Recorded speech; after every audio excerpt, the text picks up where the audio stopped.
අපි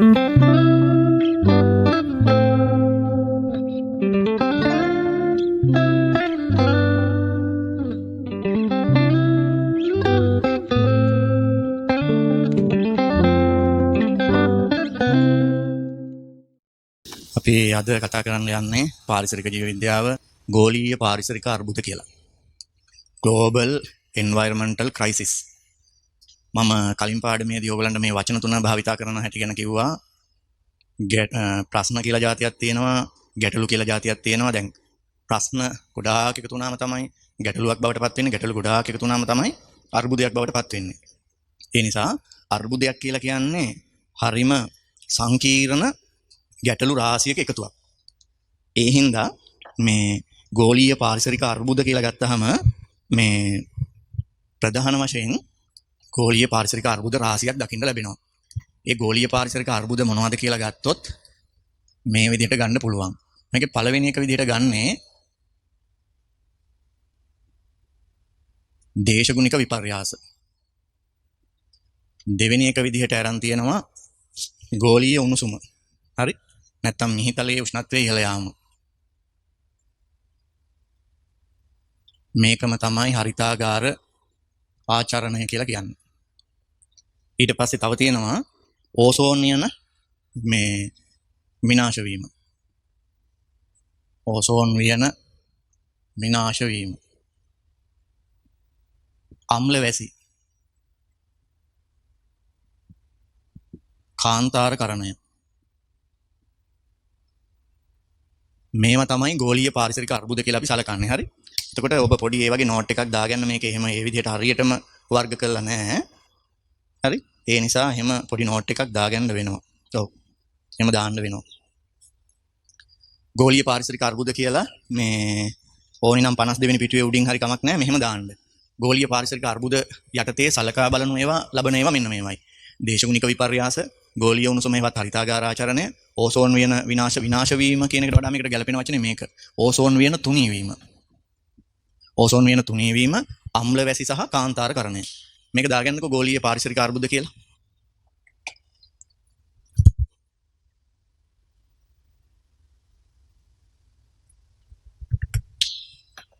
ගෝලීය පාරිසරික අර්බුද. ගෝලීය පාරිසරික අර්බුද යටතේ ප්‍රධාන අර්බුද පහක් පෙන්නනවා. දේශගුණික විපර්යාස, ගෝලීය උණුසුම, ඕසෝන් වියන තුනී වීම, අම්ල වැසි ඇතිවීම, කාන්තාරකරණය. දැන් අපි අහුවොත් ලෝකේ හඳුනාගෙන තියෙන ගෝලීය පාරිසරික අර්බුද මොනවද කියලා අහුවොත් දේශගුණික විපර්යාස, ගෝලීය උණුසුම, නැත්නම් හරිතාගාර ආචරණය, ඕසෝන් වියන තුනී වීම, අම්ල වැසි ඇතිවීම, කාන්තාරකරණය. මොකද මේ ගෝලීය පාරිසරික අර්බුද කියලා කියන්නේ? මෙහෙම කියන්නේ මේ ඇතිවෙන අර්බුද එක රටකට, එක රාජ්‍යයකට, එක ප්‍රදේශයකට බලපාන එකක් නෙමෙයි. මුළු සමස්ත ලෝකයටම එක විදිහට බලපානවා. ඒ නිසා මේක ග්ලෝබල්. ග්ලෝබල් කියන්නේ මේ අර්බුදය එක රජයකට, එක රටකට, එක ප්‍රදේශයකට නෙමෙයි. මේ ඇතිවන අර්බුදය මුළු ලෝකෙටම එකසේ බලපානවා. දැන් උදාහරණයක් විදිහට ගත්තොත් ඕසෝන් වියන කියන එක මේ වටේටම තියෙනවනේ මෙහෙම. ඕසෝන් වියන පෘථුවිය වටේටම තියෙනවා මෙහෙම. මේ වගේ ඝනකමකට තියෙනවා කියලා අපි හිතමුකෝ ඕසෝන් වියන මෙහෙම. හරි? මේ ඕසෝන් වියන මේ හරියෙන් මෙහෙම තුනී වෙලා කියලා හිතන්න මෙහෙම. මෙහෙම. ඒතර UV කිරණ මේ හරියෙන් තමයි ඇතුල් වෙන්නේ මෙහෙම. ඇන්ටාර්ක්ටිකා ප්‍රදේශයෙන් තමයි ඕසෝන් වියන තුනී වෙලා තියෙන්නේ. මේ හරියෙන් හානිකර UV කිරණ ඇතුල් වෙනවා. මේ හානිකර UV කිරණ ඇතුල් වුණාම මේ හරිය රටවල් වලට විතරයි දෙක බලපාන්නේ. නෑ මුළු ලෝකෙටම බලපානවා ඒක. ඒක නිසා තමයි අපි කියන්නේ මේ අර්බුද ගෝලීයයි කියලා. එහෙනම් මේවට විසඳුම් හොයනකොට මේ අර්බුද වලට විසඳුම් හොයනකොට ඒ අර්බුද වලට විසඳුම් සෙවීමේදී අපි එක එක රටක් වෙන වෙනම විසඳුම් සොයලා මේක කරන්න බෑ. සමහර විට මේ ඕසෝන් වියන මේ හරියෙන් තුනී වීමට හේතු වන ක්‍රියාකාරකම් කරන්නේ මේ වෙන කොහේ හරි රටක් වෙන්න පුළුවන්. නමුත් ඒකේ වින්දිතයින් බවට පත් වෙන්නේ තව රටක් වෙන්න පුළුවන්. ඒක නිසා මේ ගෝලීය පාරිසරික අර්බුද කියන ඒවා මුළු ලෝකෙටම පොදුවේ බලපාන බැවින් මේවාට විසඳුම් සෙවීමේදී මුළු ලෝකයේම ජගත් ප්‍රජාවම එකට එකතු වෙලා ඕනි මේවට විසඳුම් හොයන්න. ඒකයි ගෝලීය පාරිසරික අර්බුද කියන ඒවායේ තියෙන විශේෂ ලක්ෂණය. හරි. මේකෙන් වැදගත්ම කරුණ වන්නේ දේශගුණික විපර්යාස කියන එක. අද වෙන විට ලෝකයේ වැඩිපුරම කතා බහට ලක් වෙලා තියෙන්නේ දේශගුණික විපර්යාස කියන එක. මම නිකමට ඕගලන්ට කියන්නම් මෙහෙම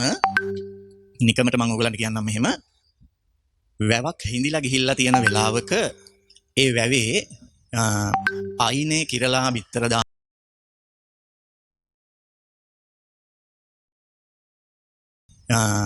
අයිනේ කිරලා බිත්තර දානවා නම් ඒකෙන් අදහස් කරන්නේ ඉතා ඉක්මනින් වැස්ස එන බව පැරණි අය දන්නවා. වැවේ මැද හරිය හාරලා බිත්තර දැම්මොත් ඒ අය දන්නවා ළඟකදී වැස්ස එන්නේ නැහැ කියලා. අර වඩු කුරුල්ලා මේ කුඹුරේ තියෙන කුඹුක් ගහක කූඩු හදනකොට පොළවට ආසන්නයේම තියෙන අත්තේ කූඩුව හදනවා නම් එතකොට ගෝවින් දන්නවා වැස්ස ළඟයි බව. උඩම අත්තේ හදනවා නම් සලකනවා වැස්ස තව කල් යන බව. මේ විදිහට මේ පරිසරයේ තියෙන සමහර දේවල් මිනිස්සු යම්කිසි රිද්මයකට සිද්ධ වෙන බව දැනගෙන හිටියා. දැන් උදාහරණයක් විදිහට ගත්තොත් බක්මහා අකුණු සහිත වැස්ස. මැයි ජූනි ජූලි මාසවල නිරිතදිග මෝසම් සුළං වර්ෂාව. ඊට පස්සේ අගෝස්තු මාසේ පෙබරවාරි මාසේ වැස්ස අඩු බව. අන්න ඒ වගේ දේවල් ටිකක් දැනගෙන හිටියා. දැන් සමහර වෙලාවට අර වැස්ස අඩුයි කියලා හිතපු පෙබරවාරි මාසේ ධාරානිපාත වැසි ඇති වෙන අතර වැස්ස වැඩි කියලා හිතාගෙන හිටිය මැයි මාසේ වියලි කාලගුණයක් තියෙන තත්ත්වයක් සමහර වෙලාවට අපිට පේනවා. අන්න එහෙම වුණාම අපි ඒකට කියනවා දේශගුණික විපර්යාස කියලා. ඒ හින්දා වැස්ස ලැබෙන්න ඕනි කාලයේ නියගයත් නියගේ එන්න ඕනි කාලයේ වැස්සත් ඒ වගේ තත්ත්වයක් ඇතිවීම තමයි මේ දේශගුණික විපර්යාස කියලා සරලව හඳුන්වන්නේ. හැබැයි ඔහොම ලියලා හරියන්නේ නැහැ නේ විභාගෙට. අපි බලමු විභාගෙට කොහොමද ලියන්න ඕනි කියලා. ගෝලීය පාරිසරික අර්බුදවලදී මේකේ දාලා තියෙනවා මෙන්න මෙහෙම. මේ ගෝලීය උණුසුම සහ දේශගුණික විපර්යාස කියලා. ගෝලීය පාරිසරික අර්බුද වලින්. ඒ කියන්නේ මේ දෙක එකට එකක් කරලා තමයි ඒගොල්ලෝ අරන් තියන්නේ. මේ දෙක එකට එකතු කරලා තමයි අරන් තියන්නේ. ඒ වුණාට මේක ඇතුලේ ඇත්තටම දෙකක් තියෙනවා. මොකක්ද? දේශගුණික විපර්යාස සහ ගෝලීය උණුසුම කියන එක. හැබැයි මෙහෙම දෙයක් තියෙනවා. ගෝලීය උණුසුම දේශගුණික විපර්යාස වලට බලපානවා. මේක නිසා මේක හට ගන්න පුළුවන්. මේක හේතුව මේක ඵලය වෙන්න පුළුවන්. හරි. එතකොට අර්ථ දැක්වීම ටිකක් තියෙනවා. මෙතන මේ අර්ථ දැක්වීම දේශගුණික විපර්යාස පිළිබඳ අර්ථ දැක්වීම කීපයක් තියෙනවා. හරි. එකක් තමයි මෙන්න මේක.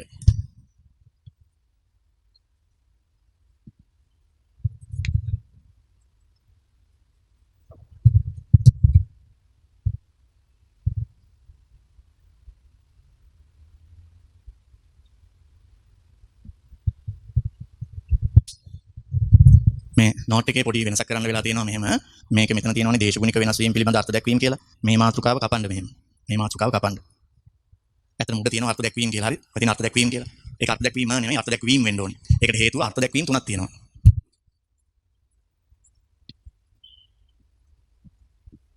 එහෙම බලපුවාම දේශගුණික විපර්යාස පිළිබඳවත් හැමෝගෙම මේ අර්ථ දැක්වීමේ එකඟතාවයක් නැහැ වගේ ගතියකුත් පේනවා. හරි. නැත්නම් ඉතින් මුළු ලෝකෙම දේශගුණික විපර්යාස කියපුවම ඒක අර්ථ දැක්වීමකට එන්න ඕනේ. එහෙම එක අර්ථ දැක්වීමකට ආපු නැති ගතියක් තමයි පේන්නේ යන්නේ. හරි. එතකොට මේ සංවිධාන තුනකින් අර්ථ දැක්වීම දාලා තියෙනවා. හරි. ඒක එක සංවිධානයක් තමයි මෙන්න මේක. දේශගුණික විපර්යාස පිළිබඳ එක්සත් ජාතීන්ගේ රාමුගත සංයුතිය. මේව පාඩම් කරන්න ඕනේ නැහැ හොඳේ. දේශගුණික විපර්යාස පිළිබඳ එක්සත් ජාතීන්ගේ රාමුගත සංයුතිය කියලා එකක් තියෙනවා. ඒක තමයි මම අර ඉස්සෙල්ලා දැම්මේ උඩින්ම. ඒක ඉංග්‍රීසියෙන් කියන්නේ United Nation Framework of Conservation of Climatic Changes කියලා. ඊට පස්සේ තව එකක් තියෙනවා දේශගුණික විපර්යාස සඳහා වූ අන්තර්රාජ්‍ය මණ්ඩලය. Intergovernment Panel on Climatic Changes. ඒක තමයි IPCC කියලා මම දෙවෙනියට දැම්මේ. ඊට පස්සේ තව එකක් තියෙනවා දේශගුණික විපර්යාස සඳහා වූ අන්තර්රාජ්‍ය මණ්ඩලය. United Nation Network of Conservation of Climatic Changes. ඒක තමයි ඊළඟට මම දැම්මේ. හරි. ඒ තුන්ගොල්ලන්ගේ අර්ථ දැක්වීම තුනක් තියෙනවා. හරි. දේශගුණික විපර්යාස පිළිබඳ එක්සත් ජාතීන්ගේ රාමුගත සංයුතිය දේශගුණික විපර්යාසයේ පහත දැක්වෙන ආකාරයට අර්ථ දක්වා ඇත. ඔන්න ඒගොල්ලන්ගේ අර්ථ දැක්වීම. මානව ක්‍රියාකාරීත්වයේ ඍජු හෝ වක්‍ර බලපෑම් පදනම් කරගනිමින් වායුගෝලයේ සංයුතියේ වෙනස් වීම නිසා ස්වභාවිකව සිදුවන දිගු කාලයක් තිස්සේ නිරීක්ෂණය කරන ලද සලකා බැලිය හැකි තරම් වැදගත් දේශගුණික පරාමිතීන් වල දිගු කාලීන වෙනස්කම් එතෙන්ට ලියන්න දේශගුණික විපර්යාස ලෙස හැඳින්වේ. දේශගුණික විපර්යාස ලෙස හැඳින්වේ. ඔන්න ඒක අර්ථ දැක්වීමක් ඈ. ඊළඟට දේශගුණික විපර්යාස සඳහා වූ අන්තර්රාජ්‍ය මණ්ඩලය කියලා ඉංග්‍රීසියෙන් ඉවර වෙනවනේ. changes කියලා වරහන් ඉවර වෙලා එතන ලියන්න. පහත පරිදි දේශගුණික විපර්යාස අර්ථ දක්වා ඇත. පහත පරිදි දේශගුණික විපර්යාස අර්ථ දක්වා ඇත. හරි. ඊට පස්සේ මාතෘකාව අයින් වෙනවනේ. ඔන්න අර්ථ දැක්වීම හරි. සාමාන්‍යයෙන් වර්ෂ දශකයක් හෝ ඊට වඩා වැඩි කාලයක් ඔස්සේ පවතින දේශගුණික ගුණාංගවල තත්ත්වයන් සිදුවන සංඛ්‍යා විද්‍යාත්මක වැදගත් කමක් සහිත වෙනස් වීම, අල්මයන් වෙන වෙනස් වීම, දේශගුණික වෙනස් වීම ලෙස හඳුන්වයි. හරි. ඊට පස්සේ ඊළඟ අර්ථ දැක්වීමට එනවා. දේශගුණ විපර්යාස සඳහා වූ අන්තර්රාජ්‍ය මණ්ඩලය United Nation Network on Conservation of Climatic Change කියන තැනට ඉවර වෙන තැනට මෙහෙම ලියන්න ඕනේ. පහත පරිදි දේශගුණික විපර්යාසයන් අර්ථ දක්වා ඇත. පහත පරිදි දේශගුණික විපර්යාසයන් අර්ථ දක්වා ඇත. ඒක කොහොමද එන්නේ? ගෝලීය උණුසුම යනු හරිතාගාර ආචරණය හෝ හරිතාගාර වායු වල බලපෑම වැඩි වීම නිසා පෘථිවි පෘෂ්ඨයේ වායුගෝලයේ සහ සාගර පෘෂ්ඨයේ සාමාන්‍ය උෂ්ණත්වය ඉහළ යෑමයි. දේශගුණ විපර්යාස වලට උණුසුම් වූ ග්ලැසියර් දියවීම, වර්ෂාවල ආන්තික තත්ත්ව වඩාත් සුලභ නියං කාල ආදී අයත්ය. වෙනත් ආකාරයකට කියවහොත් දේශගුණික විපර්යාස නම් වඩා විශාල ගැටලුවේ පදනම් ලක්ෂයක් වන්නේ ගෝලීය උණුසුමයි. ඒගොල්ලන්ගේ අර්ථ දැක්වීම ඒකයි හරි. ඔව්. එතකොට ඔබට මෙතන තේන්න ඕනේ මේ සංවිධාන තුනක් මගින් දේශගුණික විපර්යාසයන් පිළිබඳ අර්ථ දැක්වීම තුනක් දීලා තියෙනවා. ඒ අර්ථ දැක්වීම තුන දැන් හයිලයිට් කරගන්න. පළවෙනි එක හරි, දෙවෙනි එක, තුන්වෙනි එකේ පොඩි ගැටලුවක් තියෙනවා. කොයිකද හයිලයිට් කරන්න කියලා හරිද? මෙන්න මෙහෙම.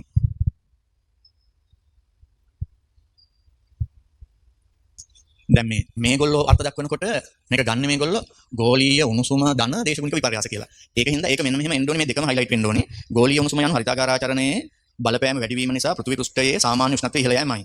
දේශගුණික විපර්යාස වලට හරිද?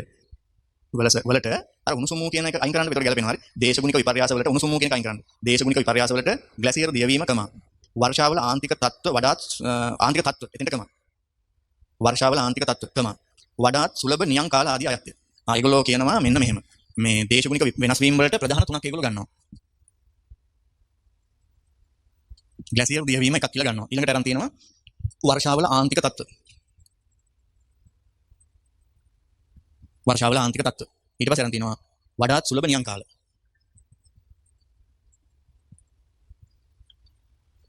එතකොට ඒගොල්ලන්ගේ අර්ථ දැක්වීමේදී ඒගොල්ලෝ දේශගුණික විපර්යාස වශයෙන් ප්‍රධාන වශයෙන් ගන්නේ මිහිතලයේ උෂ්ණත්වයේ ඉහළ යෑමයි, ග්ලැසියර් දියවීමයි, වර්ෂාවල ආන්තික තත්ත්ව කියලා කියන්නේ වර්ෂාව මේ වැඩි වීම හෝ අඩු වීම සහ වඩාත් සුලභව තියෙන, ඒ කියන්නේ දීර්ඝ කාලයක් තිස්සේ සුලභව තියෙන නියං කාල කියන එක. හරි. හොඳයි ඔන්න ඔක තමයි අන්තිමට ගන්නේ. කොහොම හරි අවසානයේ දේශගුණික විපර්යාස කියලා අපිට සලකන්න වෙන්නේ මෙන්න මේවනේ. උෂ්ණත්වය, වර්ෂාපතනය, සුළං ප්‍රවාහ අන්න ඒ වගේ දේශගුණික සාධක තිබුණට වඩා, ඒ කියන්නේ තිබුණ පැටර්න් එකට වඩා හාත්පසින්ම වෙනස් තත්යකටපත් වීම තමයි දේශගුණික විපර්යාස කියලා සලකන්නේ. එතකොට මේගොල්ලෝ මේ අන්තිමයි කියනවා මෙන්න මේගොල්ලෝ කියනවා අවසාන වශයෙන් මෙහෙම. මොකක්ද ඒගොල්ලෝ කියන්නේ? වෙනත් ආකාරයකට කිව්වොත් දේශගුණික විපර්යාස නම් වඩා විශාල ගැටලුවේ පදනම් ලක්ෂ්‍ය වන්නේ ගෝලීය උණුසුමයි. අන්න ඕන කරන තැනට ආවා. ඒ කියන්නේ දේශගුණික වෙනස්කම් කියන එක ගත්තොත් ඒක පේන්න තියෙන ඵලය නම් ඒක හේතුව තමයි මොකද්ද? ගෝලීය උණුසුම. මේගොල්ලෝ කියන හැටියට මේ ගෝලීය උණුසුම නිසා තමයි දේශගුණික වෙනස්කම් සියල්ලේම පදනම වෙන්නේ. මේක ඇති වෙන්න ප්‍රධාන හේතුව වන්නේ ගෝලීය උණුසුම. ඒතකොට දැන් අපිට මෙතෙන්දී ඒ අය දෙනකොට මේ නෝට් එක හේතුවක් එක විදිහක් විදිහට දක්වන්නේ නැහැ. ඒක දක්වන්නේ මෙන්න මෙහෙම. කොහොමද දක්වන්නේ? මේගොල්ලෝ කියන එක එකක්, මේගොල්ලෝ කියන එක තව එකක්, මේගොල්ලෝ කියන එක තවත් එකක්. ඉතින් අපි ඒ තුනම පිළිබඳව යම්කිසි අවධානයක් යොමු කරන්න ඕනේ. ඒතකොට මේ තුන්වෙනියට කියන එක ගත්තොත් එimhe මේගොල්ලෝ කියනවා මේ දේශගුණික වෙනස්කම් වලට බලපාන මූල හේතුව වන්නේ ගෝලීය උණුසුම ඉහළ යෑම. ගෝලීය උණුසුම ඉහළ යෑම නිසා තමයි හරි තමයි. ඉතින් ගෝලීය උණුසුම ඉහළ යෑම නිසා තමයි ග්ලැසියර් දියවීම, වර්ෂාපතන රටාව වෙනස් වීම, නියං කාලය ඇතිවීම කියන එක සිදුවන්නේ. ඔව්. right දැන් ඒක හරිනේ. ඊට පස්සේ කතා කරනවා මෙහෙම. ගෝලීය උණුසුම සහ දේශගුණික විපර්යාස සඳහා දායක වන සාධක. මෙතෙන්දී ඇත්තටම කතා කරලා තියෙන්නේ මේ මාතෘකාව තිබුණට ගෝලීය උණුසුමට හේතු වෙන ඒවා තමයි කතා කරලා තියෙන්නේ. ඒක දැන් මෙහෙම අපි ගන්න ගෝලීය උණුසුමට හේතු වෙන සාධක. ගෝලීය උණුසුම ඇතිවීමට හේතු වෙන සාධක තමයි අපි කතා කරන්නේ. ඒතර ගෝලීය උණුසුමට හේතු වෙන සාධක හඳුනාගත්තාම ඒතකොට මේ ගෝලීය උණුසුම නිසා තමයි මේ ඇති වෙන්නේ. ඒ කියන්නේ ක්ලයිමැටික් චේන්ජස් ඇතිවන්නේ ගෝලීය උණුසුම නිසා.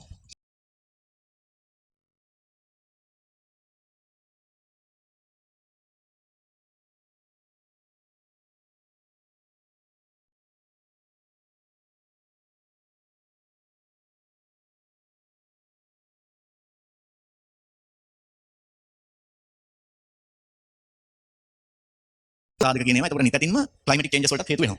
ඒ කියන්නේ ක්ලයිමැටික් චේන්ජස් වල මූල හේතුව ග්ලෝබල් වර්මින්. එහෙනම් ග්ලෝබල් වර්මින් වලට හේතු වෙන හේතු මේකටත් හේතු බවට පත් වෙනවා. පැහැදිලිනේ? එහෙනම් දැන් අපි කතා කරන්න යන්නේ ගෝලීය උණුසුම ඇතිවීමට හේතු.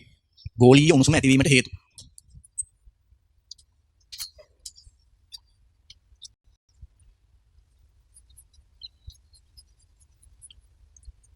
අපිට මේකෙන් පොඩි කෙටි සටහනක් හදාගන්නත් පුළුවන්. ගෝලීය උණුසුම ඇතිවීමට හේතු. ගෝලීය උණුසුම ඇතිවීමට හේතු මෙන්න මේවයි. දැන් මේක මෙහෙම දාන්න පුළුවන්. හරි. දේශගුණ විපර්යාස ඇතිවීමට හේතුව ගෝලීය උණුසුම නිසා දේශගුණ විපර්යාස ඇති වෙනවා. ගෝලීය උණුසුම ඇතිවීමට හේතු පළවෙනි එක අධික ලෙස CO2 විමෝචනය. අධික ලෙස CO2 විමෝචනය. අධික ලෙස CO2 විමෝචනය. CO2 විතරක් නෙමෙයි CO2 මම මෙහෙම දාන්න. අධික ලෙස හරිතාගාර වායු විමෝචනය. අන්න එතකොට තමයි ගන්නට ගැලපෙන්නේ. අධික ලෙස හරිතාගාර වායු විමෝචනය. දැන් මේ ගෝලීය උණුසුම හේවත් හරිතාගාර ආචරණයට බලපාන ප්‍රධාන සාධකය තමයි හරිතාගාර වායු. හරිතාගාර වායු. ඊට යටින් අපි ඉරක් ගහම හරිතාගාර වායු අධික ලෙස විමෝචනය වීම. මොකද මේ හරිතාගාර වායු කියලා කියන්නේ? හරිතාගාර වායු කියලා කියන්නේ මෙහෙමයි. මේ වායු ගෝලයේ උෂ්ණත්වය රඳවා තියාගන්න පුළුවන් වායු අංශු. ඒ කියන්නේ හීට් එක අල්ලලා තියාගන්න පුළුවන් වායු අංශ වල තමයි හරිතාගාර වායු කියලා කියන්නේ. හරිද? එතකොට මේ හරිතාගාර වායු වලට මේකේ අරන් තියෙනවා මෙන්න මෙහෙම ප්‍රධාන තැන හම්බ වෙලා තියෙනවා මේ යටතේ කාබන් ඩයොක්සයිඩ් වලට. ඊළඟට CH4. ඊළඟට N2O. ඊළඟට අරන් තියෙනවා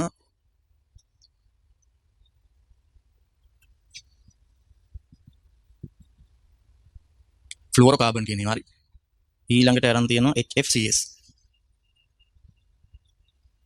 හයිඩ්‍රොෆ්ලුරෝකාබන්. තව අරන් තියෙනවා බ්ලැක් කාබන් කියලා එකක්. හරි. බ්ලැක් කාබන් අංශු. ආය අරන් තියෙනවා ඊට අමතරව කාබන් මොනොක්සයිඩ්. කාබන් මොනොක්සයිඩ් උත් අරන් තියෙනවා. හරි. ඊට පස්සේ NO2 උත් අරන් තියෙනවා. NO2 අරන් තියෙනවා. ඊට පස්සේ SO2 උත් අරන් තියෙනවා.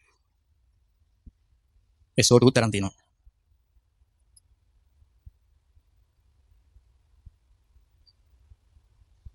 ජල වාෂ්පත් අරන් තියෙනවා.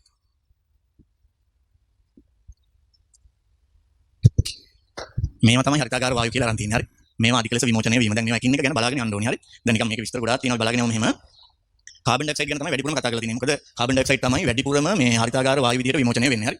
එතකොට කාබනික ද්‍රව්‍ය දහනය මගින් CO2 පිට වේ. ඒ ගෝලීය උණුසුම හා දේශගුණික විපර්යාස සිදුවීමට දායක වන ප්‍රධාන හරිතාගාර වායුවයි. ඒ නිසා මේකට අපි මෙහෙම එකක් දාමු නේද? මෙයා තමයි ප්‍රධාන හරිතාගාර වායුව. ප්‍රධාන හරිතාගාර වායුව. හරි. එතකොට පොසිල ඉන්ධන දහනය CO2 විමෝචනය වීමට ප්‍රධාන හේතු වන අතර ඝන අපද්‍රව්‍ය සහ වනාන්තර පිළිසීමේට දායක වන සෙසු ප්‍රධාන ක්‍රියාවේ. ඔව් මේ කාබන් ඩයොක්සයිඩ් එළියට එන්න බලපාන ප්‍රධාන සාධකය තමයි මේ ලෝකේ තියෙන කාබන් ප්‍රමාණය නියතයක්. හැබැයි ඒක මේ කාබන් චක්‍රය ගැන කතා කළොත් එහෙම මේ පෘථුවිය ගත්තොත් මේ කාබන් ඩයොක්සයිඩ් විදිහට තියෙනවට වඩා විශාල කාබන් ප්‍රමාණයක් තියෙනවා පොළව යට ගල් අඟුරු khනිජ තෙල් විදිහට. ඒතර ගල් අඟුරු khනිජ තෙල් විශාල වශයෙන් එළියට අරගෙන ඒවා දහනය කරපුවාම එහි ගබඩා වෙලා තිබුණු පෘථුවියේ පතුලේ ගබඩා වෙලා තිබුණු කාබන් ඩයොක්සයිඩ් විදිහට වායුව වලට ඇවිල්ලා විශාල කාබන් ඩයොක්සයිඩ් ප්‍රමාණයක් වායුව වලට එකතු වෙලා වසරින් වසර කාබන් ඩයොක්සයිඩ් සාන්ද්‍රණය වැඩි වෙනවා. ඉතින් ඒක නිසා හරිතාගාර ආචරණය සහ මීතලයේ උණුසුම වැඩි වීම සිද්ධ වෙනවා. හැබැයි එකම ගැටලුව වෙන්නේ මේ මෙතන පොඩි කනගාටුදායක දෙයක් තියෙනවා. ඒ තමයි මේ සිලබස් එකේ කොතනකවත් ළමයින්ට කියලා දෙන්නේ නැහැ. මොකද්ද මේ හරිතාගාර ආචරණය කියන්නේ කියන එක. ඒ කියන්නේ මොකද්ද කියලා කියවෙන්නේ නැහැ. මම ඒක පස්සේ අන්තිමට කියලා දෙන්නම්. හරි. රයිට්. ඊට පස්සේ කියනවා මීතේන් තවත් හරිතාගාර වායුවක් වන අතර ගෝලීය උණුසුම ඇති කිරීමේ ඉහළ විභවතාවයක් ඒට ඇත. එහි ප්‍රධාන ප්‍රභවය වන්නේ නිර්වායු වියෝජනය, සත්ව ගොවිපළ, වීවගාව, ආන්ත්‍රික පැසීම ආදියයි. CH4 ඉහළ ගෝලීය උණුසුම විභවතාවයක් සහිත හරිතාගාර වායුවක් වන නමුත් එය CO2 හා සසදන විට වායු ගෝලයේ අඩු බහුලතාවයකින් පවතින වායුවකි. ඒ කියන්නේ උෂ්ණත්වය වැඩි කිරීමට මෙයාට වඩා මෙයාට හැකියාව වැඩි නමුත් මෙයාට වඩා මෙයා තියෙන ප්‍රමාණය අඩු නිසා බලපෑම අඩුයිලු. දැන් මේ CH4 වලට කියනවා වගුරු වාතය කියලා. මඩ වගුරු වල වීවගාව කරන වගුරු වල නිර්වායු වියෝජනය සිද්ධ වෙලා අර මීතොනකොකස් වගේ බැක්ටීරියාවන්ගේ ක්‍රියාකාරීත්වය නිසා මේ වගුරු වාතයේ හෙවත් CH4 එනවා. ඊළඟට ඔයගොල්ලෝ දන්නවද ඔය හරක් වගේ අයගේ බඩ ඇතුලේ ආමාශය ඇතුලේ සිදු වෙනවා නිර්වායු වියෝජනයක්. ඒ නිර්වායු වියෝජනයේ ප්‍රතිඵලයක් ලෙස මේ CH4 හැදෙනවා. හැදිලා ඒක එළියට එනවා. ඔගේ අර ගුඩුස් වෙනකොටත් එනවා. අදෝ වාතයේ විදිහට එළියටත් යනවා. ඒ දෙවිදිහටම පිට වෙලා යනවා. ඉතින් එතකොට ඒ වගේ සතුන්ගේ මේ ක්‍රියාකාරීත්වය නිසා CH4 ප්‍රමාණය වැඩි වෙනවා. හරි. හරි. එතකොට කාබන් ඩයොක්සයිඩ්, මීතේන්, එතකොට N2O, ෆ්ලෝරෝකාබන්, හයිඩ්‍රොෆ්ලෝරෝකාබන්, බ්ලැක් කාබන් ඩස්ට් එක, carbon monoxide, NO2, SO2, H2O gas. මේවා තමයි හරිතාගාර වායු ලෙස සලකනු ලබන්නේ. දැන් එකෙන් 53 වෙනි පිටුවේ කියවෙනවා නයිට්‍රස් ඔක්සයිඩ් N2O ගෝලීය උණුසුම සඳහා ඉහළ විභවතාවයක් ඇති තවත් හරිතාගාර වායුවකි. පෝර නිෂ්පාදනය හා භාවිතයේ අතුරුඵලයක් ලෙස වෙන කාර්මික ක්‍රියාවලිය ඇතැම් ජෛව ස්කන්ධ දහනය, නයිට්‍රික් අම්ල නිෂ්පාදනය සහ අභ්‍යන්තර දහන යන්ත්‍රවල පොසිල ඉන්ධන දහනය මගින් N2O ප්‍රධාන වශයෙන් නිදහස් වේ. ඒ කියලා තියෙන N2O නිදහස් වෙන තැන්. N2O වායු ගෝලයේ දීර්ඝ කාලයක් රැඳී පැවතිය හැකිය. ඊළඟට මිනිසා විසින් කාර්මික ලෙස ජනනය කරන වායු වන ෆ්ලුෝරෝකාබන්, හයිඩ්‍රෝෆ්ලුෝරෝකාබන්, සල්ෆර්, හෙක්සාෆ්ලෝරයිඩ් ආදී ගෝලීය උණුසුම ඇති කිරීමේ ඉතා ඉහළ විභවතාවයක් සහිත හරිතාගාර වායු ලෙස සැලකේ. SF6 එක දාලා නැහැ නේද? SF6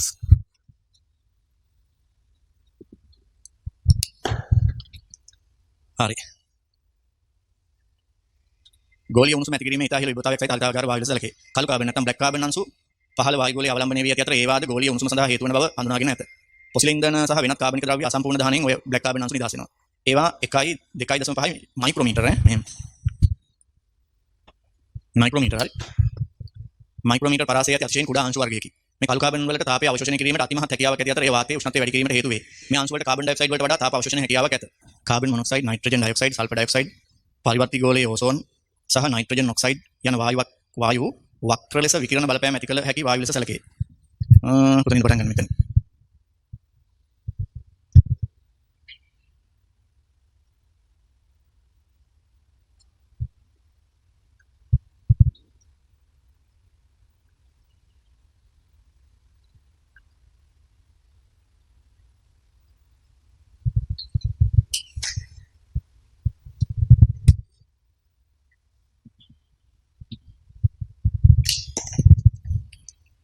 හරි ඊළඟට ජල වාෂ්ප මීතේන් නොවන වාෂ්පශීලී කාබනික සංයෝග සහ වාතිලන නැත්නම් එරසෝල් ආදියද හරිතාගාර වායු ලෙස සැලකේ. එරසෝල් කියලා කියන්නේ අර මේ ඔය දැන් ඔය අපි අර ස්ප්‍රේ කරන්නේ කරපොත්තන්ට එම ස්ප්‍රේ කරන්නේ එරසෝල්. හරිද? ඒවත් මේකට අදාළයි. හරි එරසෝල්. මේ සේරම හරිතාගාර වායු. මේකෙන් ඉතින් ප්‍රධානත්වයේ හම්බ වෙන්නේ කාටද? කාබන් ඩයොක්සයිඩ් වලට. මේ ටිකට මම කොටුවක් ගැහුවේ මේක වක්‍රාකාරයට බලපාන්නේ. හරිද? වක්‍රාකාරයෙන් බලපායි. වක්‍රාකාරව බලපායි. හරි. බිම් මට්ටමේ O3 කියන්නේ මෙන්න මෙහෙමයි. දැන් ඕසෝන් වියනේ තියෙනවා නම් මේ හරිතාගාර ආචරණයට බලපෑමක් නැහැ. ඒ ඕසෝන් O3ම පොළොව මට්ටමේ බිම් මට්ටමේ තිබුණොත් ඒක හරිතාගාර ආචරණයට බලපානවා. ඉහළ මට්ටමේදී ඕසෝන් වියන කියන තැන තිබුණොත් ගැටලුවක් නැහැ. පොළොව මට්ටමට ආවොත් එහෙම බලපෑමක් තියෙනවා. හරි. එතකොට අධික ලෙස හරිතාගාර වායු විමෝචනය වීම හේතු කොටගෙන ගෝලීය උණුසුම වැඩි වෙනවා. ඉතින් මේකෙදි මතක තියාගන්න ඕනේ මෙන්න මේ වායු වර්ග ටික. මේ ටිකෙන් විභාගේ බහුවර්ණ වලට එන්න පුළුවන්. හරි. රයිට්. ඒ ඇරුණාම මේ ඊළඟට බලපාන එක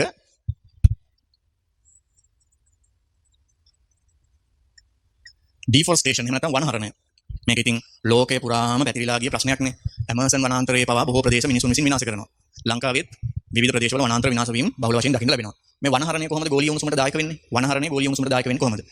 ඔබ දන්නවා දැන් මෙතන කියවෙනවානේ අධික ලෙස හරිතාගාර වායු විමෝචනය වෙනවා. ඒකෙන් හරිතාගාර වායු ලෙස වැඩියක්ම ලොකුම බලපෑම් කරන කාබන් ඩයොක්සයිඩ් කියලා. ඒතර වායු ගෝලයට කාබන් ඩයොක්සයිඩ් දෙන්නයි ඕන තරම් ඉන්නවා. අපි ප්‍රශ්වාසයෙන් දෙනවා, වාහන වල ඉන්ධන දහණයෙන්, කර්මාන්තශාලා වල ඉන්ධන දහණයෙන්, විදුලිය නිපදවන්න ඉන්ධන දහණයෙන්. ඒකට කාබනික ද්‍රව්‍ය පිළිසීමෙන් මේ කාබන් ඩයොක්සයිඩ් නිදහස් වෙනවා. ඒ නිදහස් වෙන කාබන් ඩයොක්සයිඩ් වායු ගෝලයට ආවහම ඒ කාබන් ඩයොක්සයිඩ් උරා ගන්න කෙනෙක් ඉන්නවද? ඒ කියන්නේ මේ ගොඩනැගිලි උරා ගන්නවද? මේ පාරවල් විසින් උරා ගන්නවද? අපි වතුර ගන්න කාබන් ඩයොක්සයිඩ් උරා ගන්නේ නැහැ නේ. ඒ කාබන් ඩයොක්සයිඩ් ටික උරාගෙන වායු ගෝලයෙන් කාබන් ඩයොක්සයිඩ් අඩු කරන්න දායක වන්නේ වනාන්තර. එතකොට අපි කාබන් ඩයොක්සයිඩ් වායු ගෝලයට පිට කරන අතර වනාන්තර විනාශ කරනවා. ඒ හේතුවෙන් මොනවා වෙනවද කියන්නේ වායු ගෝලයේ කාබන් ඩයොක්සයිඩ් සාන්ද්‍රණය වැඩි වෙලා ඒක වායු ගෝලයේ උෂ්ණත්වය වැඩි වෙන්න හේතු වෙනවා. උන්බාන් දෙක කියලා තියෙන එක වනහරණය ගෝලීය උණුසුමට තවත් ප්‍රධාන හේතුවකි. වර්තමානයේ නිවර්තන වනාන්තර බිම් වාණිජ කෘෂිකාර්මික වැවිලි බිම් බවට ෆාම් ඔයිල් බඳු පරිවර්තනය කර ඇති අතර ඒ ලොව පුරා මහා වනහරණයකට හේතු වී ඇත. එතන ලියාගෙන උදාහරණ ඉන්දුනීසියාව, මැලේසියාව. දැන් මේ ඉන්දුනීසියාවයි මැලේසියාවෙහි තිබිච්ච ස්වභාවික වනාන්තර අති විශාල ප්‍රමාණයක් කටුපොල් තෙල් නැත්නම් ෆාම් ඔයිල් නිපදවන්න කටුපොල් තෙල් වගාවට භාවිත කරලා තියෙනවා. ඒ නිසා මේ රටවල් දෙකම දැඩි නීතියක් පනවලා තියෙනවා දැන් කටුපොල් තෙල් වගාව සම්බන්ධයෙන්. ඒ නිසා මැලේසියාවෙත් ඉන්දුනීසියාවෙත් දෙකේම වනාන්තර විශාල වශයෙන් විනාශ වෙලා තියෙනවා. ඊළඟට වනාන්තර වායු ගෝලීය CO2 ඉවත් කර ප්‍රභා සංශ්ලේෂණය මගින් තිර කරයි. වනහරණය මගින් කාබන් විවික්ත කර ගැනීමේ ධාරිතාවය හා පෘථිවි ග්‍රහලෝකයේ මත කාබන් ග්‍රහණය පහළ දමන අතර වායු ගෝලීය CO2 සාන්ද්‍රණය වැඩි කරයි. ඔව්. එතකොට දැන් මේ වනාන්තර විනාශ කරපුවා දැන් අතරම මෙහෙම වෙන්නේ. ඔන්න බලන්න මහා වෘක්ෂයක් තමන්ගේ ජීවිත කාලයේ ජීවත් වෙනකොට වායු ගෝලයේ තිබිච්ච විශාල කාබන් ප්‍රමාණයක් අරගෙන ඒකෙන් ආහාර නිපදවාගෙන එයාගේ ඇඟ ඇතුලේ තියෙන සෙලියුලෝස්, සෙමිසෙලියුලෝස් ඔක්කොම හදන්න භාවිත කරන කාබන්නේ අවුරුදු 1000ක් වර්ධනය වෙච්ච මහා විශාල ගහක් ඇතුලේ තියෙනවා විශාල වශයෙන් වායු ගෝලයෙන් ලබාගත් කාබන් ටිකක්. ඒ ගහ පොළවට කඩන් වැටිලා පොළවට පස් වුනහම අර වායු ගෝලයේ තිබිච්ච විශාල කාබන් ඩයොක්සයිඩ් ප්‍රමාණයක් එයා පසට එකතු කරනවා කාබන් විදිහට, පාංශු කාබන් විදිහට. එතකොට ඒ විදිහට වනාන්තර ශාක ගොඩක් ගත්තොත් මේ වායු ගෝලයේ තියෙන කාබන් ඩයොක්සයිඩ් අරගෙන පසට එකතු කරනවා. පසේ කාබන් ප්‍රමාණය වැඩි කරනවා, වායු ගෝලයේ කාබන් ඩයොක්සයිඩ් ප්‍රමාණය අඩු කරනවා. හැබැයි මේක අනිත් පැත්ත අපි කළොත් ගහක් කපලා ගිනි තිබ්බොත් ඒ ගහේ එච්චර කාලයක් ලබාගත්ත කාබන් ටික සංචිත වෙලා තියෙන පසට එකතු වෙන ටික වායු ගෝලයට එකතු වෙනවා. මෙතන ප්‍රශ්නේ තියෙන්නේ කාබන් වල නෙමෙයි. කාබන් ඩයොක්සයිඩ් ලෙස වායු ගෝලයේ තිබුණාම කාබන් ඩයොක්සයිඩ් ප්‍රමාණය වැඩි වෙලා හරිතාගාර ආචරණය ඇතිවීමයි. හරි. ඊට පස්සේ ඕසෝන් ස්තරයේ ක්ෂය වීම නිසා UV කිරණ මගින් ශාක ප්‍රවාහක විශාල ප්‍රමාණයක් විනාශ වීම. ඒකත් බරපතල ලෙස බලපාන දෙයක්.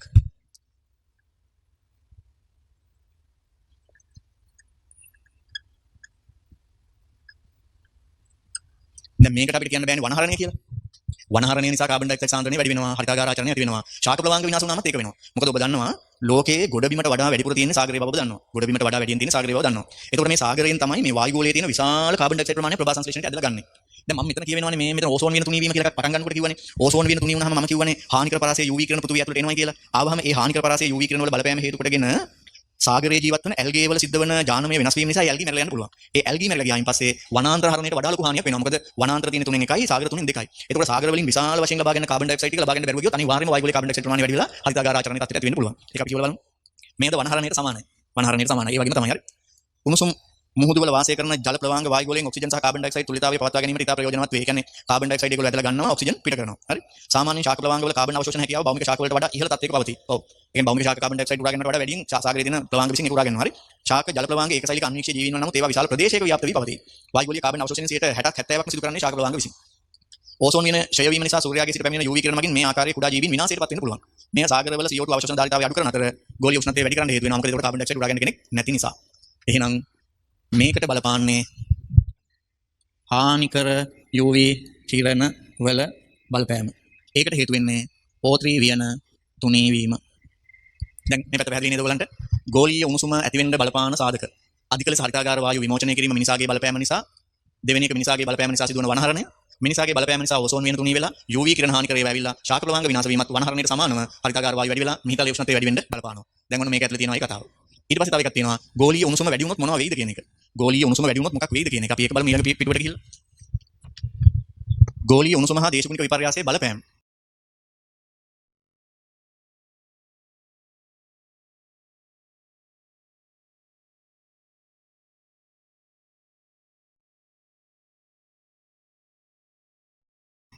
මුහුදු මට්ටම ඉහළ යාම, ආන්තික කාලගුණික වෙනස්කම් කියලා වෙන වෙනස්කම් සිදුවීම, ආහාර නිෂ්පාදනයේ පහළ බැසීම හා ආහාර සුරක්ෂිතතාවයට තර්ජන එල්ලවීම, කොරල් පරහායනය, කෘමිඝානය වැඩිවීම, ජෛව විවිධත්ව හානිය.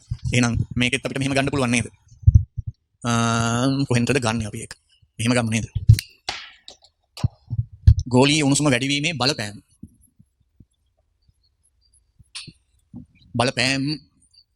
ගෝලීය උණුසුම වැඩිවීමේ බලපෑම් හයක් තියෙනවා. 1 2 3 1 2 3 4 5 6ක්.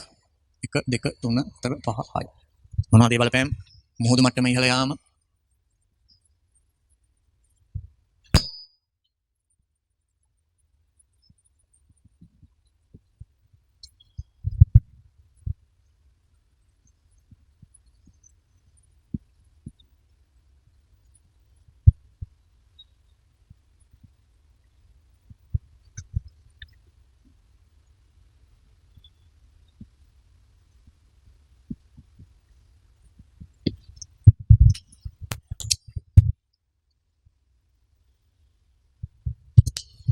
දැන් අපි මුලින් ඉඳන්ම පාරිසරික ජීව විද්‍යාවට පොඩි ෂෝට් නෝට් එකක් වගේ පොතක් හැදුවානේ. මට ඕනේ මේ මේකේ තියෙන මේ ඩියුට් එකේ තියෙන තේරම කරුණු එක තැනකට ගන්න.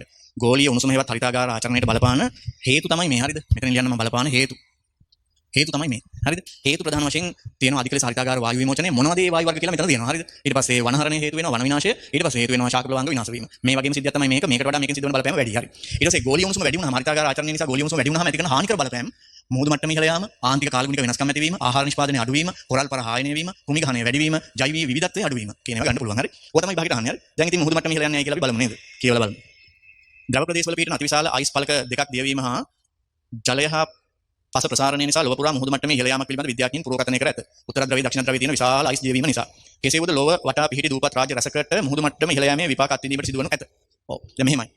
ලෝකයේ උෂ්ණත්වය ඉහළ යාම හේතු කොටගෙන ද්‍රවාසන අයිස් දිය වෙලා ඒ අයිස් ටික වතුරට එකතු වෙනවා. ඒක වෙනම කතාවක්. දෙවෙනි එක තමයි දැන් සාගර ජලයේ ප්‍රසාරණයකුත් වෙනවානේ උෂ්ණත්වය වැඩි වෙනකොට. උෂ්ණත්වය වැඩි වෙනකොට ජලයේ ප්‍රසාරණයකුත් වෙනවා. මේ දෙකම හේතු කොටගෙන මුහුදු මට්ටම මුහුදේ වතුර මට්ටම ඉහළ යන්න පුළුවන්. ඒ ඉහළ ගියාම මාලදිව වගේ දූපත් රාජ්‍යයන් යට වෙලා යන්න පුළුවන්.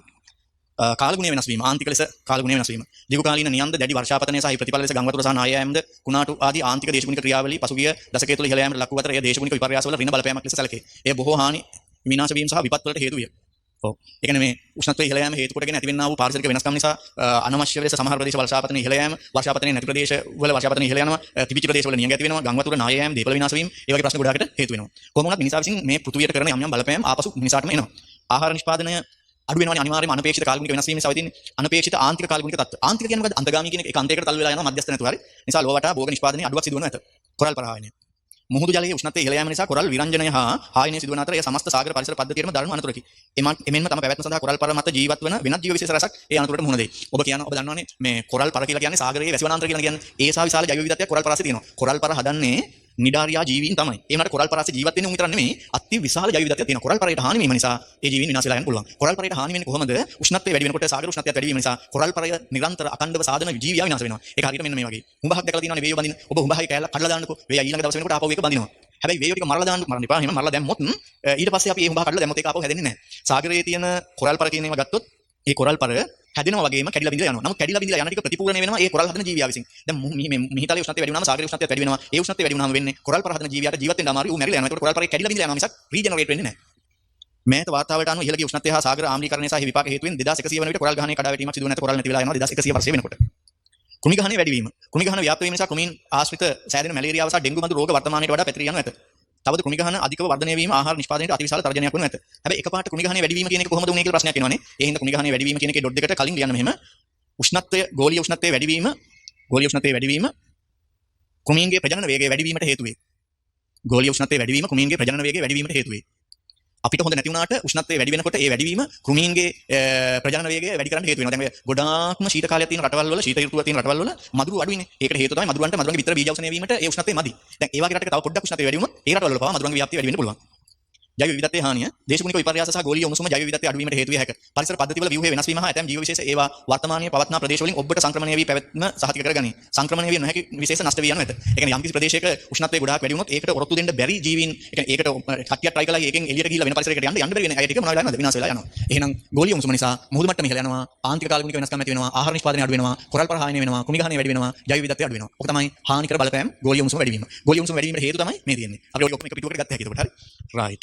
ඊට පස්සේ අපි යනවා දෙක කියන එකට ඕසෝන් ස්තරයේ ක්ෂය වීම කියන එකට. ඕසෝන් ස්තරයේ ක්ෂය වීම කියන එකට යනවා. අර තියෙන්නේ දෙක. මම මේවට ටිකක් වෙන පාටකින් රවුන්ඩ් දාන්න. පළවෙනි එක, දෙවෙනි එක, තුන්වෙනි එක, හතරවෙනි එක, පස්වෙනි එක. හැබැයි ගෝලීය උණුසුම නිසා තමයි දේශගුණික විපර්යාස හැදෙන්නේ කියලා මේ දෙකම එකට ගන්න අවස්ථාවක් තියෙනවා. දැන් මම කතා කරන්න යන්නේ ඕසෝන් වියන තුනී වීම කියන එක පිළිබඳව. මේක තමයි දැන් කතා කරන්න යන්නේ. මෙන්න මේක තමයි කතා කරන්න යන්නේ. මේක ගන්නවා.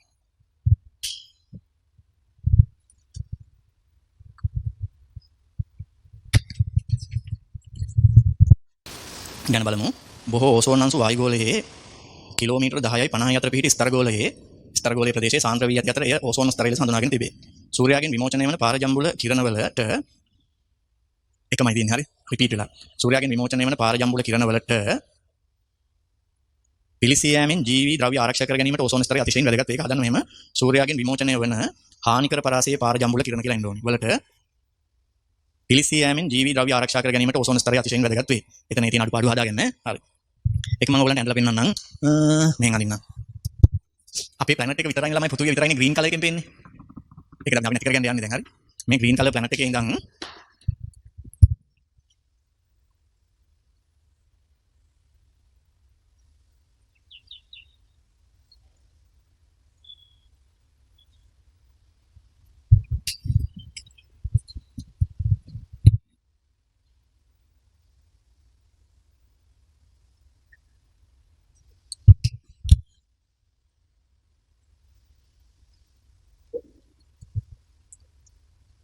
කිලෝමීටර් 10ක් 54 කියන්නේ 10 මෙතන 50 මෙතන හරි.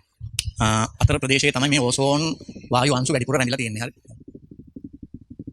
මේක පෘථුවිය නම් මේ පෘථුවියේ වායුගෝලය නම් මේ වායුගෝලයේ ඉහළ ස්තරය තමයි ඕසෝන් ස්තරය. එතකොට සූර්යාගයේ ඉඳන් එන හානිකර UV කිරණ එන්න දෙන්නේ නැහැ මේකෙන්. UV කිරණ එන්න දෙන්නේ නැහැ. ඒව ආවොත් පෘථුවියේ ඉන්න ජීවි ද්‍රව්‍ය පිච්චිලා යන තරමට ඒ හානිකර කිරණ ප්‍රබලයි. ඔන්න ඔක තමයි කියන්නේ හරි.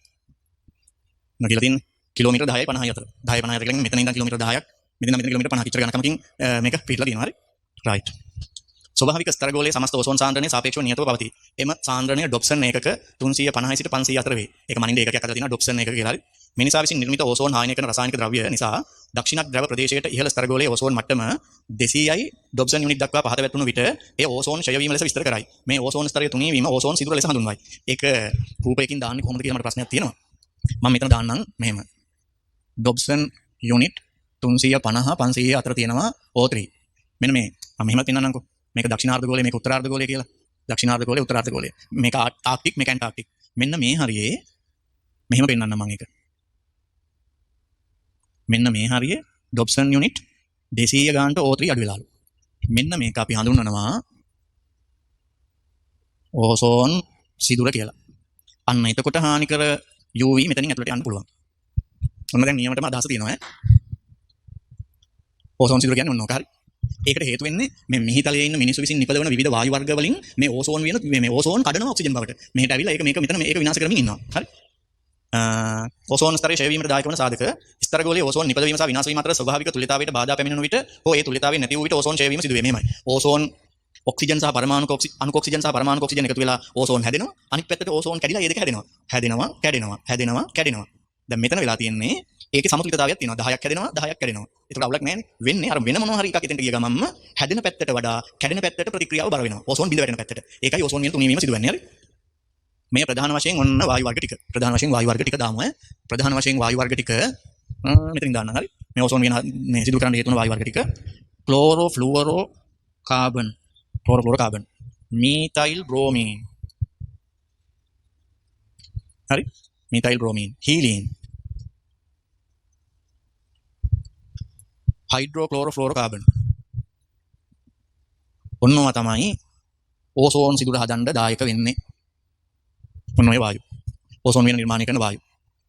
ආයන ද්‍රව්‍ය වලින් නිදහස් කරන ක්ලෝරින් හා බ්‍රෝමීන්. දන්නව නේද ඔයගොල්ලෝ කෙමිස්ට්‍රිත් කරනවානේ මටත් කියලා දෙයි. මේ වයින් දැන් ක්ලෝරෝෆ්ලෝරෝකාබන් වලින් ක්ලෝරින් නිදහස් වෙනවා. ඒක මුක්ත කණ්ඩකයක්. මෙතනින් මීතයිල් මේ බ්‍රෝමයිඩ් වලින් බ්‍රෝමීන් නිදහස් වෙනවා. ඒක මුක්ත කණ්ඩකයක්. ඒක අතෙන්ට ගියාම ඕසෝන් කැඩෙන වේගය වැඩි කරලා ඕසෝන් වෙන තුනී වීම සිද්ධ වෙනවා. හරි. ඊට පස්සේ ඒක වැසි සහ දරුණු නියන් තත්ත්ව නිසා විය හැකියි. ඔව්. ඊට පස්සේ ඕින්ද බං. ඒක මේ වැරදි ලාභ එකක්. ඒක කපලා අයින් කරන්න. මේ මෙහා පැත්තේ තිබිච්ච එකක් මේ ඇවිල්ලා තියෙනවා. බ්‍රෝමීන් නිසා සිදුවේ කියන තැන ඉවර වෙනවා. හරි. ඊට පස්සේ මෙහෙම ලියන්න. මෙම ක්ලෝරීන් සහ බ්‍රෝමීන් අර වාක්‍ය කපලා මෙම ක්ලෝරීන් සහ බ්‍රෝමීන් ඕසෝන් විඝටනය වන වේගය වැඩි කරයි. ඕසෝන් විඝටනය වන වේගය වැඩි කරයි. ඕසෝන් විඝටනය වන වේගය වැඩි කරයි. ඕසෝන් විඝටනය වන වේගය වැඩි කරනවා. රයිට්. අපි ඊළඟට එමු. මේක මෙතෙන්ට ගෙන්නම මෙහෙම. ඕසෝන් වේන තුනී වීම තමයි මේ රූපයෙන් පෙන්වන්නේ ඈ. ඊට පස්සේ ඕසෝන් වේන තුනී වීමේ හානිකර බලපෑම. මේක මෙහෙම ගමු නේද? හරිනේ. ඔන්න හරි. ඕසෝන් වේන තුනී වීමේ හානිකර බලපෑම. දැන් අපි මේක හදන්නේ මේ එක ෂීට් එකකට ගන්නනේ හදන්නේ. එක ෂීට් එකකට ගන්න හදන්නේ. හරි. ඔව්. හරිනේ. ඔව්. ඕසෝන් වේන තුනී වීමේ හානිකර බලපෑම. හානිකර බලපෑම කියවලා බලලා අපි ලිස්ට් එකක් හදාගමු. ස්තරගෝලය තුළ ඇති ඕසෝන් ස්තරය ක්ෂය වීම සිදුවන අතර එමගින් සූර්ය UVB කිරණ වායුගෝලය හරහා විනිවිද යාම වැඩි වේ. UVB කිරණ හානිකර. ඒ කියන්නේ UV කිරණ වල ප්‍රභේද දෙකකට වෙන් කරනවා විද්‍යාඥයෝ. UVA සහ UVB කියලා. UVA වල හානිකර බව හරි අඩුයි. UVB වල හානිකර බව වැඩි. හරි. ඒ මානව සෞඛ්‍ය මත අසීමිත බලපෑමක් ඇති කරන බව පෙනී යයි. අක්ෂි රෝග, සමීපිලිකා සහ ආසාදන රෝග ඇති කිරීමේ විභව්‍ය අවදානමක් ඇත නෙමෙයි ඇති කරයි. ඇති කරයි. ඇති කරයි. එහෙනම් මම මෙහෙම දාන්නම්. මේ ගන්නේ වයින් අක්ෂි රෝග, සමීපිලිකා සහ ආසාදන වෙන පාටකින් දාන්නේ.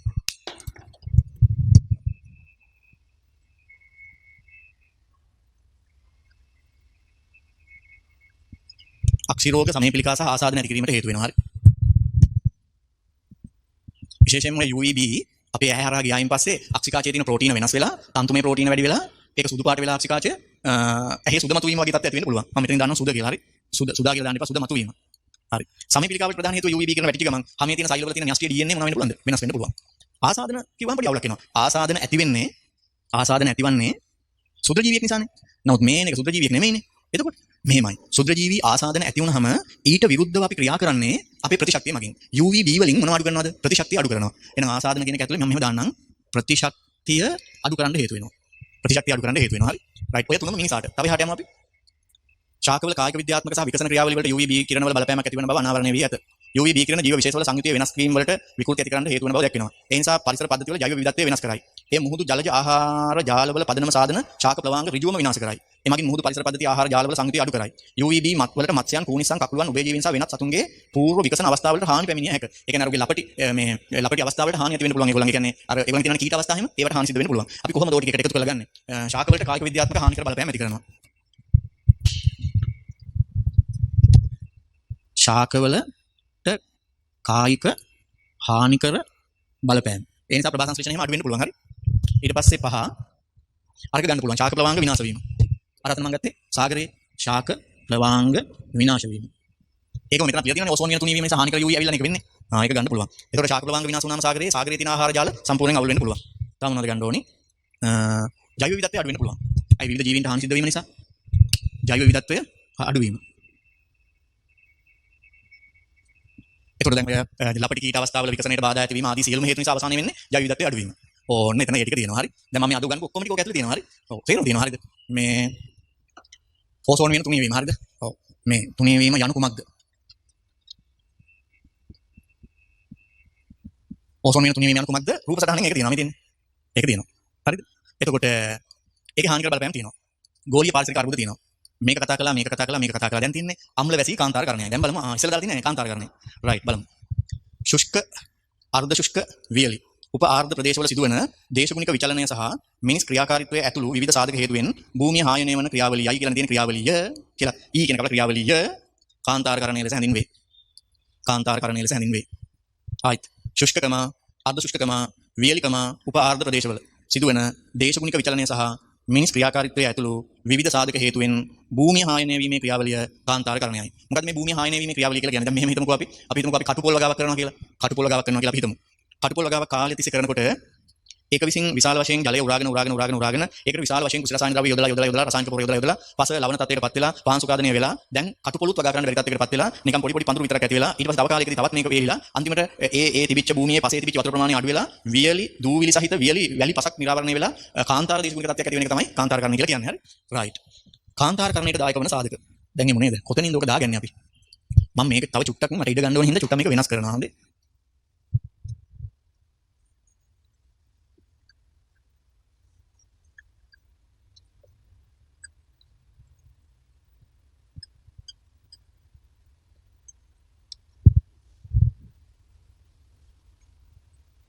දැන් මේ පැත්ත හරිනේ නේ. එතකොට මම කාන්තාරකරණය මෙහෙම ගන්නම්. හරි. කාන්තාරකරණයට හේතුද තියෙන්නේ? ඔව් දායක වන සාධක. මම හේතු කියලා දාන්නම්. හරි. කාන්තාරකරණයට හේතු. දැන් අපි බලමු ඈ. මොකද UNCCD කියන්නේ? United National Conservation on Combat Climate Change. Paris 1994. නිර්වචනයට අනුව කාන්තාරකරණයට දායක වන ප්‍රධාන සාධකය දේශගුණික විචලනය සහ මානව ක්‍රියාකාරීත්වය ලෙස වර්ග කළ හැකිය. මානව ක්‍රියාකාරීත්වයන් දේශගුණික විපර්යාස සඳහා දැඩි බලපෑමක් කරන බව ප්‍රකට කරුණක් වන අතර ඒ කාන්තාරකරණයට හේතු වේ. ඔබට මේව අධ්‍යයනය කරගෙන යනකොට තේරෙන්නේ නැද්ද මේ ඔක්කොම අර්බුද ටික එකට එක සම්බන්ධයි කියලා. අපි කියනවා ඉන්ටර්කනෙක්ටඩ් කියලා. මේ අර්බුද ටික ඔක්කොම එකට එක කොහොමද මෙහෙම වෙලා තියෙන්නේ හරි. ඒ කියන්නේ දැන් මිනිසාගේ ක්‍රියාකාරීත්වය දායක වෙනවා මොකටද? මොකටද දායක වෙන්නේ? මිහිතලයේ උෂ්ණත්වය වැඩි වෙන්න හේතු වෙනවා. ඊට පස්සේ මිහිතලයේ උෂ්ණත්වය වැඩි වුණාම ඒක හේතු වෙනවා මොනවා වෙන්නද? ශාක ප්‍රවාහංග විනාශ වෙන්න. ඊට පස්සේ සමහරට මිහිතලයේ උෂ්ණත්වය වැඩි වීම හේතු කොටගෙන පසින් ජලයේ වාෂ්ප වෙන එක වැඩි වෙන්න පුළුවන්. අර මේ විදිහට ගත්තොත් හරියද? මේ පසින් ජලයේ වාෂ්ප වෙන එක වැඩි වෙලා ඊට පස්සේ සමහර වෙලාවට ඒ ගස් මැරිලා පස නිරාවරණය වෙලා පසේ වතුර ප්‍රමාණය අඩු වෙලා කාන්තාරකරණයට හේතු වෙන්න පුළුවන්. ඒ කියන්නේ දැන් ගෝලීය උණුසුම වීම කාන්තාරකරණයට හේතු වෙන්න පුළුවන්. ගෝලීය උණුසුම වැඩි වෙන්න මොනවා වෙන්නද? මිනිසුන්ගේ ක්‍රියාකාරීත්වයන් හේතු වෙනවා. දැන් මේක කියනවා මේ අර්ථ දැක්වීමට අනුව මානව ක්‍රියාකාරීත්වයන් සහ දේශගුණික විපර්යාස. මම නිකන් මෙහෙම දාන්නම් හේතු කියන එක මෙහෙම අරගෙන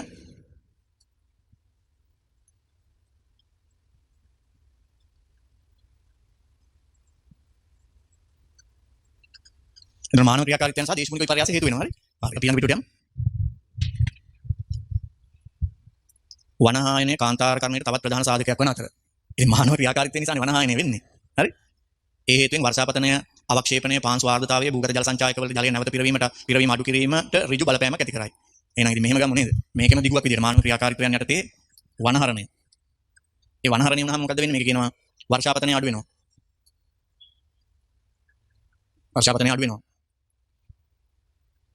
හරි. අවක්ෂේපණය නෙමෙයි අතරම මෙතන කියවෙන්නේ. වනහරණය නිසා මේ පසට ජලය උරා ගැනීම අඩු වෙනවා. නිකන් වනාන්තරයක් තියෙන බිමකට වහිනකොට උරා ගැනීම වගේ නෙමෙයි. නිකන් තට්ට බිමකට වතුර උරා ගැනීම නේ. හරිද? අපි ඒකට කියමු මෙහෙම. පස ඇතුළට ජලය කාන්දු වීම. හරිද? පස තුලට ජලය කාන්දු වීම අඩු වෙනවා. එතකොට ඊට පස්සේ භූගත ජල සංචායකවල ජලය අඩු වෙනවා. හරිද? ඔය මේ හේතුව නිසාම භූගත ජලය අඩු වීම. ජලය අඩු වෙනවා. හරි. ඊට පස්සේ ඒ නිසා පාංශු ආර්ද්‍රතාවය. පාංශු ආර්ද්‍රතාවය කියන්නේ පසේ තෙතමනය අඩු වෙනවා. දැන් මේ ප්‍රශ්නේ බලන්නකෝ. මානව ක්‍රියාකාරීත්වයන් යටතේ වනහරණය වනාන්තර විනාශ කරපුවාම වර්ෂාපතනය අඩු වෙනවා. පස තුල ජලය කාන්දු වෙන එක අඩු වෙනවා. ඒ හින්දා භූගත ජලය අඩු වෙනවා. ඒ හින්දා පසේ තෙතමනය අඩු වෙනවා. වියලි පස බවට පත් වෙනවා. කාන්තාරකරණය වෙන්න පුළුවන්. හරි. ජලය වෙන්න ඕනේ. ජලය හා පස අධි පරිභෝජනය පාලනයකින් තොර කැණීම් කෘෂි රසායනික නිෂ්පාදන අහිතකර භාවිතය මෙන්ම දුර්වල භූමි කළමනාකරණ ක්‍රියාමාර්ගද කාන්තාරකරණයට හේතු වේ. ඒක මෙතෙන්ට ගන්න ඕනේ. මෙහෙම. ජලයයි පසයි අධි පරිභෝජනය. ජලය හා පස අධි පරිභෝජනය. යම් කිසි ප්‍රදේශයක අධික ලෙස මේ මැණික් ගැරීම වගේ කටයුතු මගින් පසාර අනවශ්‍ය ලෙස පෙරළන එක ඒක නිසා කාන්තාරකරණය වෙන්න පුළුවන්. සරු පසත් තිබිච්ච ප්‍රදේශයක. හරි. ඊට පස්සේ කෘෂි රසායන ද්‍රව්‍ය භාවිතය. කෘෂි රසායන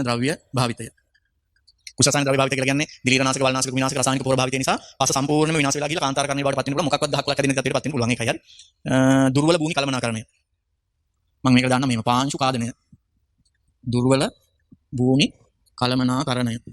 දුර්වල භූමි කළමනාකරණය කියලා කියන්නේ පාංශු කාදනය වෙන්න ඉඩ සලස්වනවා. බෑවුම් ප්‍රදේශවල වගා කටයුතු කළා ඒවයි කිසිම පාංශු කළමනාකරණ වැඩපිළිවෙලක් නැති වුණාම පස හෙදිලා ගිහින් ඒ ප්‍රදේශ කාන්තාරකරණයට පත් වෙන්න පුළුවන්. ඔන්න හරි. ඊට පස්සේ තියෙනවා කාන්තාරකරණයේ බලපෑම. මට මෙතන දැන් නම් ඉඩ මදි වෙන එක කරන්න. හරිද? කාන්තාරකරණයේ බලපෑම. මේ මොනාට පස්සේ මේ අම්ල වැසි වලට ඉඩක් නැති වෙලා යයි. ඒකට හේතුව ඉතින් මම මේවා ළඟින් ලියාගත්ත එකනේ. ඔයගලන්ට පුළුවන් වෙයි මේක ටිකක් ඈතින් ලියාගෙන ඉවර වෙලා හරිද? ඒක ඈතින් ලියාගෙන ඉවර වෙලා මේ ඒකත් මේක ඇතුළේම දාන්න. හරි. ඒකට මුළු සම්පූර්ණ ගෝලීය පාරිසරික අර්බුද කියන එක ෂීට් එකකට ගන්න පුළුවන්. ඔයගලන්ට ඒකට පාඩම් කරන්න ලේසි. හරි. මෙන්න බලපෑම. හරි. බලපෑම. අපි වෙන පාඩකින් දාමු නේද බලපෑම. කාන්තාරකරණයේ බලපෑම. හරි. බලපෑමට ලක් වූ ප්‍රදේශවල පරිසර පද්ධති සේවා අඩු කිරීමට සහ ජෛව විවිධත්වය අඩු කිරීමට හේතු වේ. වෘක්ෂලතාදී අඩු වීම ජල හිඟතාවය ප්‍රේරණය කරයි. සත්ව හා ශාක විශේෂවල වාසස්ථාන විනාශ වේ. ප්‍රධාන වශයෙන්ම භෝග අවිශේෂ වර්ධනය ඇතුළු කෘෂිකාර්මික ක්‍රියාකාරීත්වය අඩු කරයි. ඒ මිනිසා මෙන්ම සතුන්ගේ ආහාර සුරක්ෂිතභාවයට බලපෑම් ඇති කරයි. කාන්තාරකරණ ක්‍රියාවලිය නිසා නියම් වලට සහ භූමි හානියට ලක් වූ ප්‍රදේශවල ජීවත් වන මිනිසුන්ගේ සෞඛ්‍ය තත්ත්වයන් මානව යහපැවැත්මට බරපතල බලපෑමක් ඇති වේ. කාන්තාරකරණයේ දීර්ඝකාලීනව ශාක හා පසේ කාබන් සංචිත ධාරිතාවය අඩු කරයි. පසේ තියෙන කාබන් ප්‍රමාණයත් අඩු වෙනවා. හරි. ඒවා එකින් එක ගත්තොත් එහෙනම් අපිට කියන්න පුළුවන් ජෛව විවිධත්වය අඩු වෙනවා.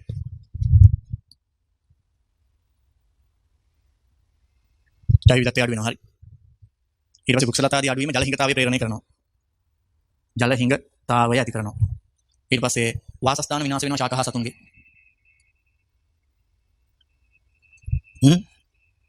කෘෂි අස්වැන්න අඩු වෙනවා. ඒ කියන්නේ ආහාර නිෂ්පාදනය අඩු වෙනවා. ආහාර නිෂ්පාදනය අඩු වෙනවා. ඊට පස්සේ මානව යහපැවැත්ම අඩු වෙනවා. මානව යහපැවැත්ම අඩු වෙනවා. 6 කාබන් සංචිතය පසේ කාබන් සංචිතය අඩු වෙනවා. කියන්නේ පසේ වැඩිපුර කාබනික ද්‍රව්‍ය නෑ. පසේ නිකන් මේ වැලි ටික විතරයි තියෙන්නේ. හරි. ඔන්න බලපෑම. ඔන්න ඒක හරි. තව එකයි තියෙන්නේ. ඒ තමයි අම්ල වැසි. අවුල තියෙන්නේ මට දැන් මේක ඇතුලේ අම්ල වැසි ඇති වෙන්නේ මොකක් හින්දාද? ඒකෙන් ඇති වෙන බලපෑම මොනවද කියලා පෙන්වන්න ඉඩ මදි වීමයි. එහෙනම් මම වෙන පැත්තකට යන්න වෙනවා මේකෙදි. හරි. ඒ යන්න කලින් මම ආයෙසරයක් ඔයගලන්ට පැහැදිලි කරනවා මට මේක මකන්න සිද්ධ වෙන නිසා. මේ අපි කතා කරන්න පටන් ගත්තේ අද ගෝලීය පාරිසරික අර්බුද. ඒවා ප්‍රධාන වශයෙන් පහකට වෙන් කරනවා. දේශගුණික විපර්යාස, ගෝලීය උණුසුම නිසා දේශගුණික විපර්යාස ඇති වෙනවා. ඕසෝන් වියන තුනී වීම, අම්ල වැසි ඇතිවීම, කාන්තාරකරණය. ගෝලීය උණුසුම ඇතිවීමට හේතු 1 2 3යි. මේකේ තියෙන වායු වර්ග මේ. ඊට පස්සේ හරිතාගාර ආචරණය හේවත් ගෝලීය උණුසුම නිසා ඇති කරන හානිකර බලපෑම් 1 2 3 4 5 6යි. ඊට පස්සේ මේ පැත්තට ගියාම ඕසෝන් වියන තුනී වීම කියන්නේ මොකක්ද කියන එක මේ රූප සටහනින් පැහැදිලි කළා. ඒකට බලපාන වායු වර්ග කිව්වා. ඊට පස්සේ ඕසෝන් වියන තුනී වීමේ බලපෑම් කිව්වා 1 2 3 4 5 6යි. පැහැදිලි නේ ටික? හරි. ඊට පස්සේ දැන් කාන්තාරකරණය ගැන කිව්වා. කාන්තාරකරණයට හේතු කිව්වා. මානව ක්‍රියාකාරීත්වය සහ දේශගුණික විපර්යාස. මානව ක්‍රියාකාරීත්වයන් යටතේ වනහරණය, ජලය සහ පස අධිපරිභෝජනය, කුෂි රසායන ද්‍රව්‍ය භාවිතය, පාංශු කාදනය. වනහරණය නිසා වෙන දේවල් වර්ෂාපතනය අඩු වෙනවා, පස තුළ ජලය කාන්දු වීම අඩු වෙනවා, භූගත ජලය අඩු වෙනවා, පස තෙතමනය අඩු වෙනවා. ඒක මොකක් කරන්න හේතු වෙනවද? කාන්තාරකරණය ඇති වෙන්න හේතු වෙනවා. කාන්තාරකරණය නිසා ඇති වෙන බලපෑම. ජෛව විවිධත්වය අඩු වෙනවා, ජල හිඟතාවය ඇති වෙනවා, වාසස්ථාන විනාශ වෙනවා, ආහාර නිෂ්පාදනය අඩු වෙනවා, මානව යහපැවැත්ම අඩු වෙනවා, පස්සේ කාබන් සංචිතය අඩු වෙනවා. හරි. මේ ටික ඕගොල්ලෝ සම්පූර්ණ සටහන් කරගන්න මේක පෙන්වන්න මේ පැත්තේ ඉඳන් හොම අර පැත්තට යනකම්.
අමිල වැසි නෙමෙයි.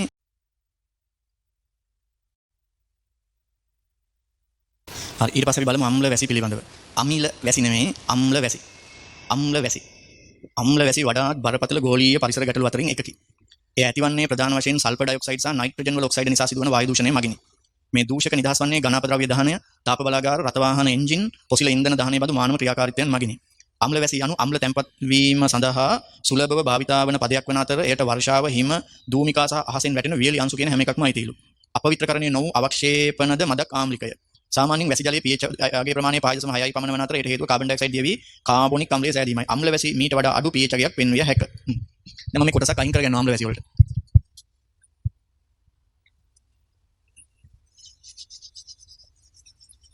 අම්ල වැසි හැදෙන හැටි පිළිබඳව මම හිතනවා අපිට කෙමිස්ට්‍රි වලදී උගන්වනවා ඇති. රසායනික සමීකරණ නම් ඒවා ලියලා එහෙනම් මම ඒවා ලියන්න යන්නේ නැහැ. ඒක කෙමිස්ට්‍රි වලදී කරනවානේ. මම එහෙනම් අම්ල වැසි වල අපිට අදාළ කොටසට ගන්නම් හරි. අම්ල වැසි. අම්ල වැසි යනු pH අගය 5.6ට අඩු. වර්ෂාව, හිම, ධූමිකා ඕන එකක්. pH අගය 5.6ට අඩු. හරි. අම්ල වැසි ඇති කරන අම්ල වැස්සක් කියන්නේ මොකක්ද කියලා ගත්තොත් අපිට ලැබෙන වර්ෂණය කියපුවාම වර්ෂාව, හිම, ධූමිකාව හැම එකක්ම ගන්න පුළුවන්. හිම, තුහින ඔක්කොම pH අගය 5.6ට අඩුවෙන් පතිත වෙන වර්ෂාව, හිම හෝ ධූමිකා ඔක්කොම අම්ල වැසි කියලා සලකන්න පුළුවන්. ඊළඟට අම්ල වැස්සට බලපාන වායු වර්ග. ගොඩාක් මතක තියාගන්න දෙයක් නෑ. SO2 සහ නයිට්‍රජන් වල oxide. Nitrogen dioxide, nitrogen monoxide ඕන එකක් හරි. NO2 කියලා මම දාන්නම්කෝ. වෙන්නේ මේවා වායු වලේ වැස්ස ඇති වෙනකොට වැසිත් එක්ක ක්‍රියාත්මක වෙලා H2SO4 වගේ අම්ල අංශු හැදෙන්න පුළුවන්. HNO2, HNO3 වගේ අම්ල අංශු හැදෙන්න පුළුවන්. හැදිලා පොළවට වැටෙන්න පුළුවන්. හරි. රයිට්. ඊට පස්සේ ඒක තමයි ආම්ලික වෙනවා කියලා කියන්නේ. හරි. අම්ල වැසි වලට දායක වන සාධක. පොසිල ඉන්ධන දහනයේ හේතුවෙන් වායු ගෝලයේ සල්ෆර් ඩයොක්සයිඩ් සහ නයිට්‍රජන් ඔක්සයිඩ් නිදහස් වීම. එහිදී ඒවා ජලයේ දියවි පිළිවෙලින් සල්ෆියුරික් අම්ලය සහ නයිට්‍රික් අම්ලය බවට පත් වේ. ඒක නම් මම හිතන්නේ දාන එක හොඳයි.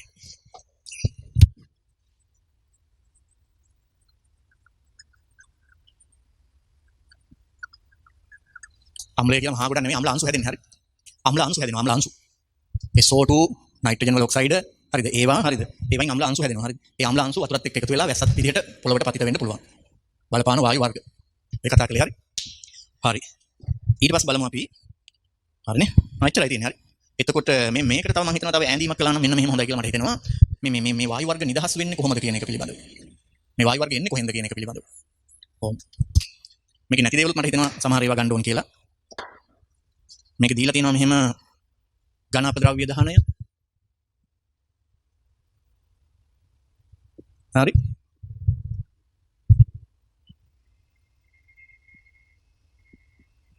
රත වාහන වල පිටාර වාතය එන්ජින් වලින් පිට වෙන. පොසිල ඉන්ධන දහනය. අතර ගල් අඟුරු තාප බලාගාර. තරන්ට් එක නිකද වෙන මොරොච්චෝලේ එහෙම තියෙන්නේ. ඒකෙන් විශේෂයෙන් SO2 වෙනවා.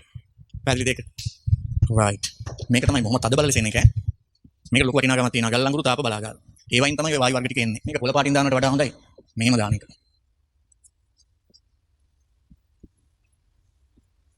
මොන වායු වර්ග එන හැටි ඈ? ඝන අපද්‍රව්‍ය දහනය කරපුවාම එන්න පුළුවන් ඔය ටයර් තියෙන්නේ. ටයර් එහෙම දහනය කරන්නකෝ. අනිවාර්යයෙන්ම SO2 හැදෙනවා. ඔය හවුස් එකට ගොන් කපට සමහර අය මදුරු වෙනවා කියලා ටයර් දහනය කරනවා. ටයර් දහනය කරපුවාම ඔය පිට වඩා හානියක් වෙනවා මදුරු වෙනවට වඩා හරි. ඝන අපද්‍රව්‍ය දහනය, රත වාහන පිටාර වාතය, පොසිල ඉන්ධන දහනය, ගල් අඟුරු තාප බලාගාර. හින්දා වායු වර්ග හැදෙනවා. මොන වායු වර්ගද? SO2 සහ නයිට්‍රජන් වල ඔක්සයිඩ්. මේකෙන් සල්ෆියුරික් අම්ලය හැදෙනවා වතුරත් එක්ක එකතු වෙලා, මේකෙන් නයිට්‍රික් අම්ලය හැදෙනවා වතුරත් එක්ක එකතු වෙලා, මේ දෙක එකතු වෙලා තමයි අම්ල වැස්ස හැදෙන්නේ. මේ දෙක එකතු වුණාම හැදෙනවා අම්ල වැසි. ඔය දෙක එකතු වෙනවා. දෙක එකතු වෙලා හැදෙනවා අම්ල වැසි. ඔන්න. හරිනේ? right. ඊට පස්සේ තියෙනවා අම්ල වැසි වල බලපෑම. අම්ල වැසි වල බලපෑම. අම්ල වැසි වල බලපෑම. අම්ල වැසි වල බලපෑම. බලපෑම. අහිතකර බලපෑම. අම්ල වැසි වල අහිතකර බලපෑම. දැන් මම බලපුවාම ඔබට පුළුවන් සාමාන්‍යයෙන් අර A4 sheet දෙකක් එකට අලවලා A3 එකක් හදාගත්තොත් නැත්නම් කණ A3 එකක් ගත්තොත් ගෝලීය පාරිසරික අර්බුද කියන ටික ඔක්කොම එක කොලයකට අරගෙන පාඩම් කරන්න පුළුවන්. මේ හැරි කියෝ ඉන්නවට වඩා හරි අහිතකර බලපෑම. අම්ල වැසි කිරිකරුන්ට ප්‍රතිමා සහ ගොඩනැගිලි වලට ඍජුවම දරුණු ලෙස හානි කරයි. මොකද ඒවා හැදලා තියෙන කැල්සියම් කාබනේට් විපරීත වෙලානේ. ඒකට අම්ල වැටි ගමන් දිය වෙනවා. හරි. ඇල දොළ වැව් වගුරු වැනි මිරිදිය පරිසර පද්ධතිවල ආම්ලිකතාවය වැඩි කරයි. ඒ හේතුවෙන් ඉහත මිරිදිය පරිසර පද්ධතිවල ව්‍යුහය හා සංයුතිය වෙනස් වේ. පාංශු සුද්ධජීවීන් විනාශ වීම නිසා පසේ සරුභාවය අඩු වෙන්න හේතු වෙනවා. ඒ කොපර් ඇලුමිනියම් වැනි ලෝහද ලෙඩ් මර්කරි වැනි ඇතැම් බැර ලෝහද ශීරණය හේතු වේ. ඒවා පානීය ජලයට පවා ගලා යා හැකි. ඇතැම් මොකට කියන්නේ මෙහෙමයි. ඒවා පසේ තියෙන්න පුළුවන් අචල ලෙස. ඒ කියන්නේ ඒ තියෙන බැර ලෝහ වගේ ඒවා හැදිලා තියෙන අචල ලෙස තියෙන්න පුළුවන් මොනවා හරි මේ ඔක්සයිඩ් එකක් වගේ හැදිලා. අම්ල වැටුණ ගමන් ඒක සචල වෙලා දිය වෙලා එන්න පුළුවන් භූගත ජලයට. අම්ල වැසි මගින් වනාන්තර වලට සැලකිය යුතු හානියක් සිදු කරයි. ඒවා ගස් සහ පරිසර පද්ධතියට වැදගත් වන පුලා පැලෑටි වලට ඍජුවම බලපෑම් ඇති කරන පත්‍ර පිලිස්සීම සිදු වෙනවා. මම ඕ ටික මෙහෙම දානවා. හරි.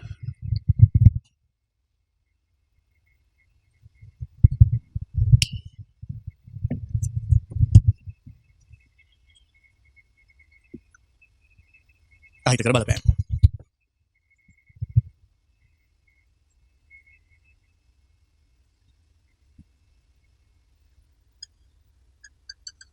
කිරිගරුඬ ප්‍රතිමා සහ ගොඩනැගිලි විනාශ වීම හොඳම උදාහරණය ටජ් මහල්. ඉන්දියාවේ සමහර ප්‍රදේශවල කාර්මීකරණය හේතු කොටගෙන නිදහස් වන මේ වායු වර්ග ඒවා සෑහෙන ප්‍රදේශයක් වායු ගෝලය තුල ගිහිල්ලා වැස්ස සමග ටජ් මහල තියෙන ප්‍රදේශයට වැටෙනවා. ටජ් මහලේ තියෙන කිරිගරුඬ බිත්තිවල ඒවා දිය වෙලා යන්න හේතු වෙනවා. හරි. කිරිගරුඬ ප්‍රතිමා සහ ගොඩනැගිලි විනාශ වීම උදාහරණ ටජ් මහල. ටජ් මහල වගේ තියාගත්තාම හරි. ඊට පස්සේ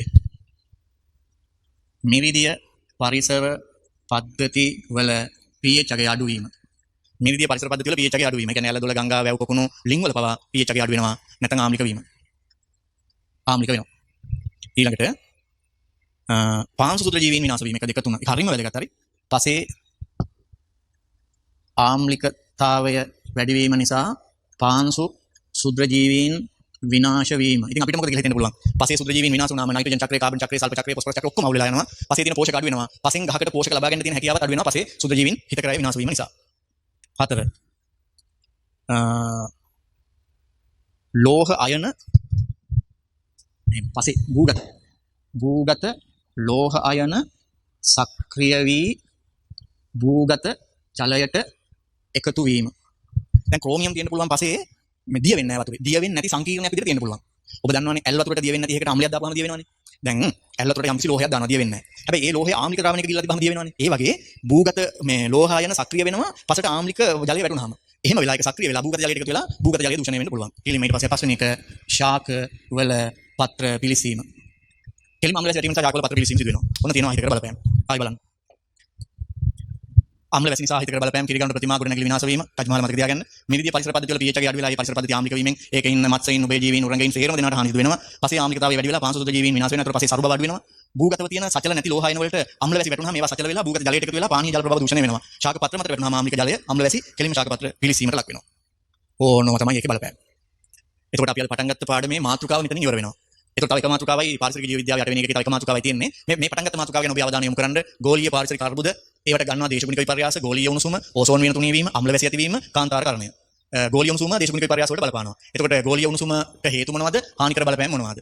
ඕසෝන් වියන තුනී වීමට හේතු මොනවද? හානිකර බලපෑම් මොනවද කියලා තිබුණ අතර මැකුවා. අම්ල වැසි තමයි මේ පැත්තට ගත්තේ නෑ. මම අර පැත්තට ගත්තේ. අම්ල වැසි කියන්නේ මොකද්ද? ඇති වෙන වායු වර්ග මොනවද? ඒ වායු වර්ග නිදාස් වන හේතු මොනවද? අම්ල වැසි මගින් ඇති වෙන හානිකර බලපෑම් මොනවද? කාන්තාරකරණයට හේතු මොනවද? මානව ක්‍රියාකාරීත්වය, වනහරණය නිසා ඇති වෙන ගැටලු. ඊට පස්සේ ජලය පස අධිපරිභෝජනය, කුසල රසායන ද්‍රව්‍ය භාවිතය, පාංශු ඝාතනය. එතකොට කාන්තාරකරණය නිසා ඇති වෙන හානිකර බලපෑම් හයක් තියෙනවා. එතකොට ගෝලීය පාරිසරික අර්බුද කියන එක ඉවරයි.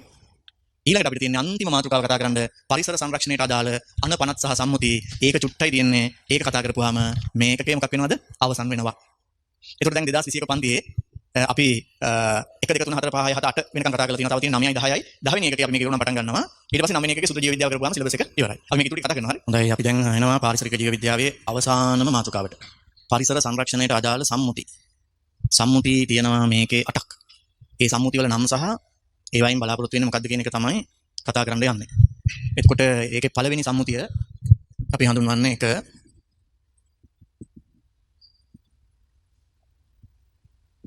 සයිට් සම්මුතිය කියලා කියන්නේ. හරි. ඒක කෙටියෙන් සයිට්ස් කියලා කොහොමද දාන්න පුළුවන් බහුවර්ණ වල. හරි. ඒකේ දිග වචන කියනවා නම් අන්තරායට ලක් වූ වනසතුන් හා ශාක විශේෂවල අන්තර්ජාතික වෙළඳාම පිළිබඳ සම්මුතිය.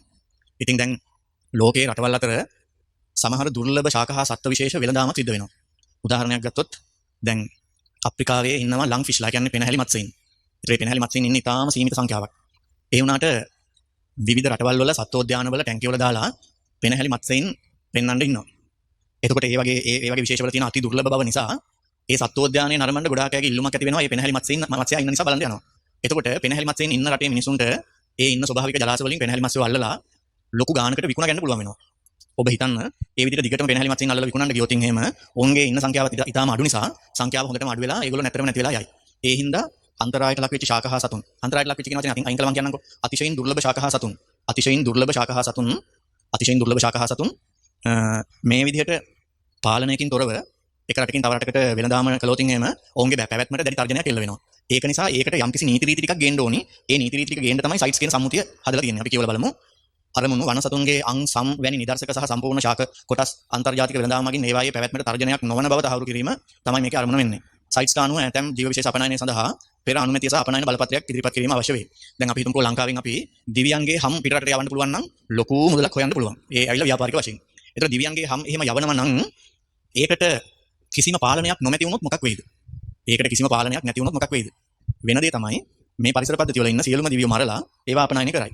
ඒ හින්දා එහෙම එකක් මිනිස්සු විකුණනවා විතරක් නෙමෙයි මෙහෙන් ගෙනියනවා නම් ඒක සත්වෝද්‍යානයක හෝ එහෙම නැත්නම් මොනවා හරි අපි හිතමුකෝ පිටරටක තියෙන මියුසියම් එකක ප්‍රදර්ශනයට ගෙනියනවා කියලා. එහෙම ගෙනියන්න උනත් පූර්ව අනුමැතියක් සහ අවසර පත්‍රයක් ලබා ගන්න ඕනේ. එතකොට ඒ පූර්ව අනුමැතිය සහ අවසර පත්‍රය ලබා ගන්නකොට බලනවා මේක කොතන මැරිච්ච දිවියෙක්ද, මරලාද, මැරිලාද, කොහෙන්ද මේක ආවේ කියලා මූලාශ්‍රය හොයනවා. හරි.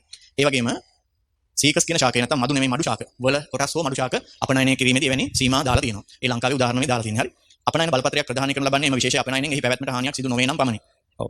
ඒ කියන්නේ ඒක අපනයනය කිරීමෙන් හානියක් වෙන්නේ නැහැ කියලා විශේෂඥයෝ තීරණය කරනවා නම් විතරයි අපනයන බලපත්‍රයක් දෙන්නේ. මේකෙන් කියන්නේ ආවට ගියාට හිතුමනාපෙට ඕනෑම ජීව විශේෂයක අජීවී කොටස් හෝ සජීවී ජීවීන් වෙන රටකට ගෙන යාමේදී ඕන කෙනෙකුට ඕන වෙලාවක ඕන විදිහකට ගෙනියන්න දෙන්නේ නැහැ. ඒකට යම්කිසි නීති රීති ටිකක් තියෙනවා. ඒක කරලා තියෙන්නේ ඒ ජීව විශේෂවල ආරක්ෂාවට.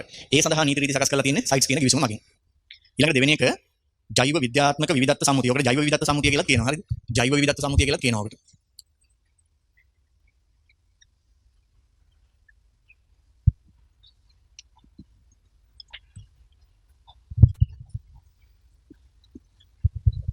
Commission of Biodiversity. හරි. එතකොට ඒක 1992 හදලා තියෙන්නේ. එතකොට ඒකෙන් කරන්නේ ඇත්තටම රටක ජෛව විවිධත්වයේ සංරක්ෂණය සඳහා නීති රීති සහ අනපනත් සිදු කරන එක තමයි හදන එක තමයි මේකෙන් කියවෙන්නේ. හරි. මේ මම මේකට උඩිනුත් ලියන්නම් පරිසර සංරක්ෂණයට අදාළ සම්මුති. ජෛව විවිධත්ව සම්මුතියෙන් කරනු ලබන්නේ ජෛව විවිධත්වය අපේ රටේ ජෛව විවිධත්වය හෝ වෙන රටක හෝ ජෛව විවිධත්වය සංරක්ෂණය කිරීම සඳහා අවශ්‍ය කරන විධි විධාන සලස්වන එක තමයි ජෛව විවිධත්ව සම්මුතියෙන් කරනු ලබන්නේ. හරි. මෙය සාමාන්‍යයෙන් ජෛව විවිධත්ව සම්මුතිය ලෙස හැඳින්වේ. මේ මගින් ජෛව විවිධත්ව සංරක්ෂණයේ සියලු අංග ආවරණය කෙරේ. ප්‍රධාන අරමුණු තුනක් තියෙනවා. ජෛව විද්‍යාත්මක විවිධත්වයේ සංරක්ෂණය කිරීම. එහෙම කියපුවම ප්‍රවේණික ද්‍රව්‍ය සංරක්ෂණය, ජීව විශේෂ සංරක්ෂණය, පරිසර පද්ධති සංරක්ෂණය ඔක්කොම එකටයි තියෙන්නේ. ජෛව විද්‍යාත්මක විවිධත්වයේ සංරචකවල තිරසාරව භාවිතය. ඒ කියන්නේ ඒවා භාවිතා කරන්න ඉඩ දෙනවා නම් යම්කිසි ලිමිට් එකක් ඇතුව තිරසාරව භාවිතා කිරීමට ඉඩ දෙන එක. උදාහරණයක් විදිහට වනාන්තර වලින් කොතල හිඹුරු එකතු කරනවා නම් ඒකතු කිරීමට යම්කිසි සීමාවක් සහිතව මෙන්න මෙච්චරයි අවුරුද්දකට එකතු කරන්න පුළුවන් කියලා යම් සීමාවක් සහිතව ඒක සිදු කරන එක. හරි.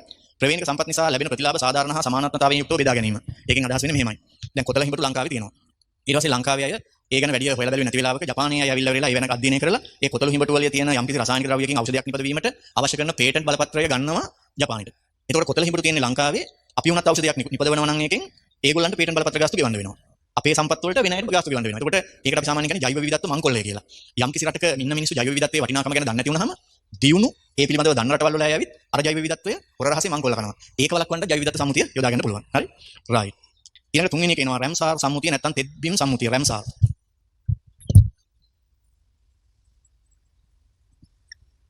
රැම්සාර් සම්මුතිය 1971 රැම්සාර් සම්මුතිය. හරි. මේ රැම්සාර් සම්මුතිය කියන එක හදලා තියෙන්නේ ලෝකයේම තියෙන ඉතාම වටිනා කරන තෙත්බිම් සංරක්ෂණය සඳහා වූ සම්මුතිය. අපි කියවලා බලමු. තෙත්බිම් සඳහා වූ සම්මුතිය රැම්සාර් සම්මුතිය නම් වන අතර මේ මගින් තෙත්බිම් සහ ඒවායේ ඇති සම්පත් සංරක්ෂණය සහ නැනවත් පරිහරණය සඳහා ෆ්‍රේම් එකක් රාමුවක් සපයනවා. ශ්‍රී ලංකාවේ රැම්සාර් තෙත්බිම් ලෙස ප්‍රකාශ කළ තෙත්බිම් 6ක් ඇත. මෙන්න මේක විභාගයට අහනවා. ඒ නිසා මේ රැම්සාර් තෙත්බිම් 6 දැනගන්න ඕනි. හරි. අපි බලමු. ආන විලුන්දාව.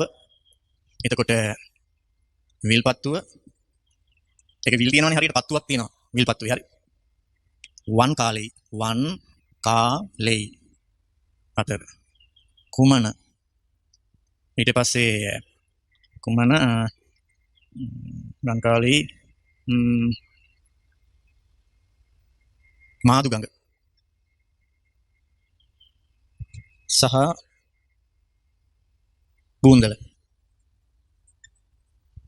මේ ටික මතක තියාගන්න බහුවර්ණයකට අහනවා හොඳේ. ආන විලුන්දාව විල්පත්තුව වන් කාලේ කුමන මාදුගඟ බූන්දල ඒ තමයි ලංකාවේ රැම්සාර් තෙත්බිම් ලෙස නම් කරපු තෙත්බිම් 6. ඉතාලම වැදගත් දෙයක් තියෙනවා මෙහෙම ලංකාවේ ඉතා වටිනා තෙත්බිමක් තියෙනවා මුතුරාජවෙල. මේක තියෙන්නේ ගම්පහ දිස්ත්‍රික්කයේ තුල ප්‍රධාන වශයෙන් මුතුරාජවෙල කියන්නේ අතිශයින් වැදගත් වන තෙත්බිම් පරිසර පද්ධතියක්. නමුත් ඒක රැම්සාර් බිමක් ලෙස නම් කරලා නැහැ.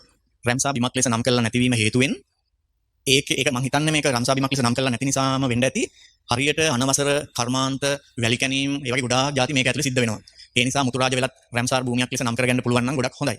ඉතින් ඒක ඇත්තටම රජය විසින් කරන්න ඕනේ දෙයක්. ඒක සංරක්ෂණය කරන්න අවශ්‍යයි නම් ඊළඟට ඒකට බහුවර්ණයකට දාන්න පුළුවන් පහත සඳහන් තෙත්බිම් අතරින් රැම්සාර් භූමියක් ලෙස නම් කර නොමැත්තේ මොකද්ද කියලා. ඒකට මුතුරාජවෙල ලංකාවේ තියෙන අති විශාල තෙත්බිම් පරිසර පද්ධතියක් අතිශයින් වටින. හැබැයි ඒක තාම රැම්සාර් මේ තෙත්බිමක් ලෙස ජාත්‍යන්තර වශයෙන් නම් කරලා නැහැ.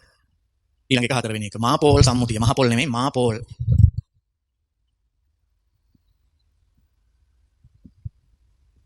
මාපෝල් සම්මුතිය. මේ මාපෝල් සම්මුතිය කියන එක අරන් තියෙන්නේ නැව් මගින් සිදුවන සමුද්‍ර දූෂණය වැළැක්වීම සඳහා වූ සම්මුතිය කියලා. හරි. ඒ කියන්නේ මේ සාගරය කියන එක භාවිතා කරනවානේ නැව් ගමන් මාර්ග සඳහා. ඒ නැව් ගමන් මාර්ග සඳහා සහ නාවික කටයුතු වලදී භාවිතා කරනවා. ඒ භාවිතා කරනකොට සමහර වෙලාවට තෙල් නැව් මේක ගමන් කරනවා. බොර තෙල් ගිනින නැව්. සමහර විට බොර තෙල් නැව් ගිලාපත් වෙනවා. බොර තෙල් නැව් ගිලාපත් වුනහම නැව් ගිලාපත් වුනාට ගිනිච්ච තෙල් ටික මේ මුහුදු මට්ටමේ උඩට ඇවිල්ලා මුහුදු ජලය මත කියන්නේ නාවික සැතපුම් දහස් ගාණක් මේක පැතිරෙන්න පුළුවන්. ඒක හේතු කොටගෙන ඒකේ ඉන්න සාමුද්‍රික ජීවීන්ට බරපතල හානියක් සිදු වෙන්න පුළුවන්. එහෙම ඕනි තරම් වෙලා තියෙනවා. එතකොට ඒක ක්ලියර් කරන්න කෙනෙක් නැහැ. ඒ සඳහා වගකීමක් ගන්න කෙනෙක් නැහැ. දැන් දිගටම ඕක වුණොත් මොකද වෙන්නේ? සමුද්‍රයේ බරපතල ලෙස දූෂණයට ලක් වෙලා ජෛව විවිධත්වය විනාශ වෙලා යයි. ඒ හින්දා මේ සම්මුතිය මගින් හදලා තියෙනවා මෙහෙම දෙයක්. මේ නැවක් ඒ විදිහට බොර තෙල් සහිතව ගිලාපත් වුණොත් නැව් සමාගමට ඒක පාඩුයි. නමුත් නැව් සමාගමේ ලයිසන් එක කැන්සල් කරන අනිත් නැව් වලත් ඒ බොර තෙල් ටික ක්ලියර් කරන්න යම්කිසි ක්‍රියාමාර්ගයක් ගන්න ඕනේ. ඒගොල්ලෝ ඒක ක්ලියර් කරන්න ඕනේ. අන්න ඒක තමයි මේක ගොඩනගලා තියෙන්නේ. හරි. නැව් මගින් සිදුවන දූෂණය වැළැක්වීමේ අන්තර්ජාතික සම්මුතිය. කියවල බලමු අපි. ක්‍රියාන්විත මගින් හෝ අහම්බෙන් හෝ සිදුවන නැව් මගින් සාගර පරිසර දූෂණය වැළැක්වීම අරමුණු කරගත් ප්‍රධාන අන්තර්ජාතික සම්මුතිය මාපොල් සම්මුතියයි. මේ සම්මුතිය අරමුණු වන්නේ තෙල් සහ වෙනත් හානිකර ද්‍රව්‍ය වලින් වන සමුද්‍ර දූෂණය සම්පූර්ණයෙන්ම තුරන් කිරීමට උත්සාහ ගැනීමෙන් හා ඉබඳු ද්‍රව්‍යවල අහම්බෙන් සිදුවන විසුරුම් අවම කිරීම මගින් සාගර පරිසරය ආරක්ෂා කිරීමයි. මිනිසාම පරිසරය දූෂණය කරන විට මිනිස්සුම එකතු වෙලා පරිසරය ආරක්ෂා කරන්න සම්මුති පිටවාගෙන තියෙනවා. මිනිසා විසින් මිනිසා පාලනය කරගත්තේ නැතොත් මිනිසාට මේ පරිසරය තුළ ජීවත් වෙන්න බැරි වෙන නිසා. මොන්ට්‍රියල් ප්‍රඥප්තිය. මොන්ට්‍රියල් පස්වෙනි එක.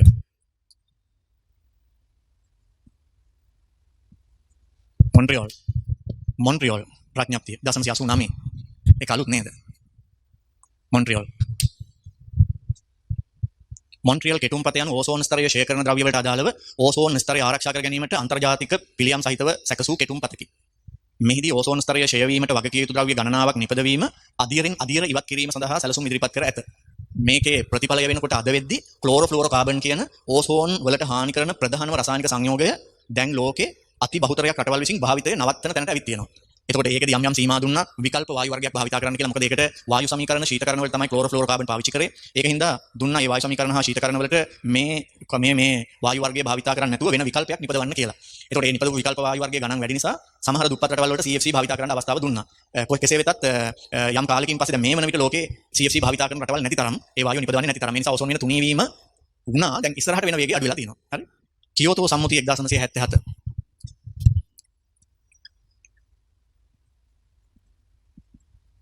ජපානයේ කියෝතෝ නුවර තමයි මේක පැවැත්ුනේ. මේ අනිත් ඒවා නම් මම කියෝතෝ නම් ඒක කියෝතෝ වල ඔය කියෝතෝ සමුළුව පැවැත්වෙච්ච ස්ථානයට යන්න අවස්ථාව ලැබුණා. ඒ කියෝතෝ වල තමයි මේ සමුළුව පවත්වලා තියෙන්නේ. මේ සමුළුව පැවැත්වුවේ විශේෂයෙන්ම හරිතාගාර වායු නිදහස් කරන එක, විශේෂයෙන්ම හරිතාගාර වායුව වන කාබන් ඩයොක්සයිඩ් නිදහස් වීම වැළැක්වීම සඳහා. කාබන් ඩයොක්සයිඩ් නිදහස් වීම වැළැක්වීම සඳහා, වැළැක්වීම කියලා නවත්තන්න නම් බැරි වෙයි. කාබන් ඩයොක්සයිඩ් නිදහස් වීම අවම කර ගැනීම සඳහා ඕනි කරන කෙටුම්පත සකස් කිරීම සඳහා තමයි කියෝතෝ සමුළුව පිහිටවනු ලැබුවේ.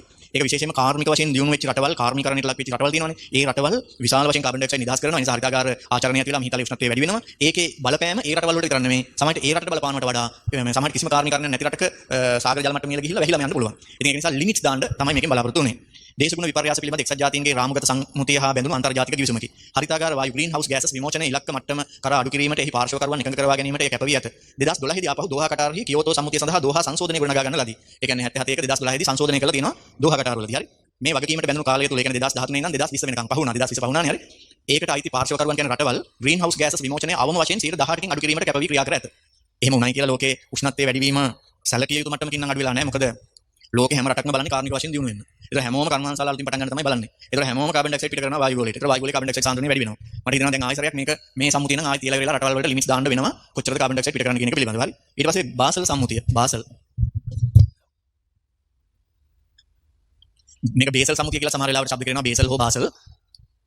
ඒක ඉස්සරහින් ලියන්න මේ බාසල් සම්මුතිය කියන ඉස්සරහින් අන්තරායකාරක අපද්‍රව්‍ය දේශ සීමා හරහා පරිවහනය සීමා කිරීමේ සම්මුතිය. අන්තරායකාරක අපද්‍රව්‍ය දේශ සීමා හරහා ප්‍රවාහනය සීමා කිරීමේ සම්මුතිය. අන්තරායකාරක අපද්‍රව්‍ය දේශ සීමා හරහා ප්‍රවාහනය සීමා කිරීමේ සම්මුතිය. අනතුරුදායක අපද්‍රව්‍ය දේශ සීමා හරහා පරිවහනය හා බැහැර කිරීම පාලනය සහ මේවා මගින් මානව සෞඛ්‍යයට සහ පරිසරයට සිදුවන හානිකර බලපෑම් වලින් ආරක්ෂා කිරීම සඳහා මේ මගින් කටයුතු කර ඇත. අනතුරුදායක අපද්‍රව්‍ය දේශ සීමා හරහා සම්මුතිය කියන ඉස්සරහින් අන්තරායකාරක අපද්‍රව්‍ය දේශ සීමා හරහා පරිවහනය සීමා කිරීමේ සම්මුතිය. අන්තරායකාරක අපද්‍රව්‍ය දේශ සීමා හරහා ප්‍රවාහනය සීමා කිරීමේ සම්මුතිය. අන්තරායකාරක අපද්‍රව්‍ය දේශ සීමා හරහා ප්‍රවාහනය සීමා කිරීමේ සම්මුතිය.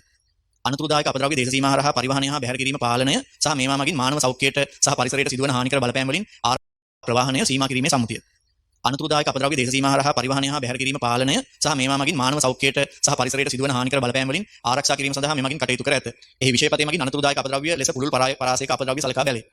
සම්භවය හෝ සංයුතිය ඒවායි ලක්ෂණ පදනම් කරගත් අපද්‍රව්‍ය මෙන්ම වෙනත් අපද්‍රව්‍ය ලෙස නිර්වචනය කර ඇති දෙආකාරයක අපද්‍රව්‍ය වන ලෙඩ් මර්කරි වැනි බැරලෝහ අඩංගු අපද්‍රව්‍ය සහ රෝගකාරක අඩංගු රෝහල් අපද්‍රව්‍යත් මේකට ගන්නවා. ඉතින් ඔය අතිශයින් දියුණුයි කියලා කියන රටවල් වල සමහර වෙලාවට රෝහල් වල තියෙන අපද්‍රව්‍ය තියෙනවානේ. ඉතිරි වෙච්ච සේලයින් දුන්න බට රුධිර පාරවිලේනය කරන්න ගත්ත බට භාවිතා කරලා රුධිරේ බ්ලඩ් ඩ්‍රෝ කරලා එළියට ගන්න භාවිතා කරපු සිරින්ජ් තුවාල වල ප්ලාස්ටර් වගේ ගොඩාක් ಜಾති එකතු වෙනකොට මුත්‍රා සාම්පල් එකතු කරපු කුප්පි බ්ලඩ් සාම්පල් එකතු කරපු කුප්පි ලැබ් වල භාවිතා කරපු දේවල් ඒවා තොග වශයෙන් එකතු වෙනවානේ. ඒ එකතු වෙන දේවල් ටික එකතු කරලා අන්තිමට මොකද්ද කරන්න කියලා ඒගොල්ලන් හිතාගන්න බැරි වුණාම ඔය කොහේ හරි ඈත ප්‍රදේශයක තියෙන ලෝකයේ දුප්පත් රටකට කතා කරනවා නැවක් තියෙනවා අපද්‍රව්‍ය අපි ඕගොල්ලන්ගේ රටට ඒක ගෙනහලා ඔය ඕගොල්ලන්ගේ ජනශූන්‍ය ප්‍රදේශයක ලොකු වලක් කපලා ඒ ටික හලලා දාන්නකෝ හලලා වහලා දාන්න අපි කෝටි 50ක් දෙන්නම් කියලා. ඒ වගේ ඩොලර් කෝටි 50ක් දෙන්නම් කියලා. ඒක ඒගොල්ලන්ට ලාභයි තමන්ගේ රටේ ටික තියාගන්නවට වඩා. හැබැයි ඒක තියෙන්නේ හොස්පිටල් අපද්‍රව්‍ය. හොස්පිටල් අපද්‍රව්‍ය තමයි තියෙන්නේ හරි. එතකොට අර දුප්පත් රටේ තියෙන දුප්පත්කම නිසා ඒවා අරගෙන එන්න ඉඩ තියෙනවා. එහෙම නැත්නම් ඒවා තමන් ගෙනල්ලා වලලා ගන්න ඉඩ තියෙනවා. මේකෙදි සාගරය හරහා එක රටක සිට තව රටකට එතකොට නැවමකින් මොනව කරන්න ඕනේද මේ හොස්පිටල් අපද්‍රව්‍ය හෝ මේ විසරසායනික ද්‍රව්‍ය සහිත අපද්‍රව්‍ය ප්‍රවාහනය කරන්න ඕනේ. ඒ ප්‍රවාහනය කිරීම වළක්වන්න නීති රීති තියෙනවා කියලා තමයි බේසල් සම්මුතියෙන් කියන්නේ. ඒ වුණාට මට නම් හිතාගන්න බෑ මෙහෙම සම්මුති ක්‍රියාත්මක වෙනවද නැද්ද කියන එක පිළිබඳව මට පොඩි ගැටලුවක් තියෙනවා. මොකද දැනට අවුරුදු දෙකමාරකට දෙකකට විතර කලින් ලංකාවට හොස්පිටල් අපද්‍රව්‍ය එංගලන්තයේ රෝහල් අපද්‍රව්‍ය විශාල ප්‍රමාණයක් නැවමකින් ගෙනහල්ලා ගොඩ ගහලා තිබුණා. එතකොට ඒවා නැවත ආපහු හරවලා යවුවා කියලා කියනවා මම දන්නේ නැහැ ඒක කොච්චර දුරට වුණාද කියන එක පිළිබඳව. ඒතර මේ බේසල් සම්මුතිය තියෙද්දි සාගරය හරහා ඒවා ගෙනාවේ කොහොමද කියලා පිළිබඳව ප්‍රශ්නයක් මට තියෙනවා. ඒ නිසා මේවා නිකමට නිකන් අර විභාගයට ලියලා ලකුණු ගන්න තියෙන ඒවාද එහෙම නැත්නම් මේ අනිත් ඒවාත් ක්‍රියාත්මක වෙන ඒවාද කියන පිළිබඳව සැකයක් තියෙනවා.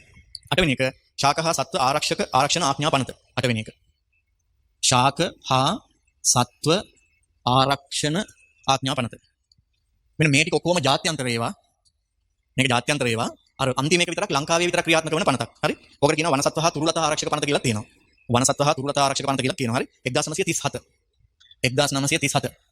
ඒ කියන්නේ 1948ට කලින් නේද? ඒ කියන්නේ මේ ආඥා පනත හදලා තියෙන්නේ සුදු ජාතිකයෝ ලංකාව පාලනය කරන කාලේ. හැබැයි ඉතින් සුදු ජාතිකයෝ මෙහෙමයි බරපතල ලෙස සුදු ජාතිකයෝ ලංකාවේ ජෛව විවිධත්වයේ මංකොල්ල කෑවා කියන එක රහසක් නෙමෙයි.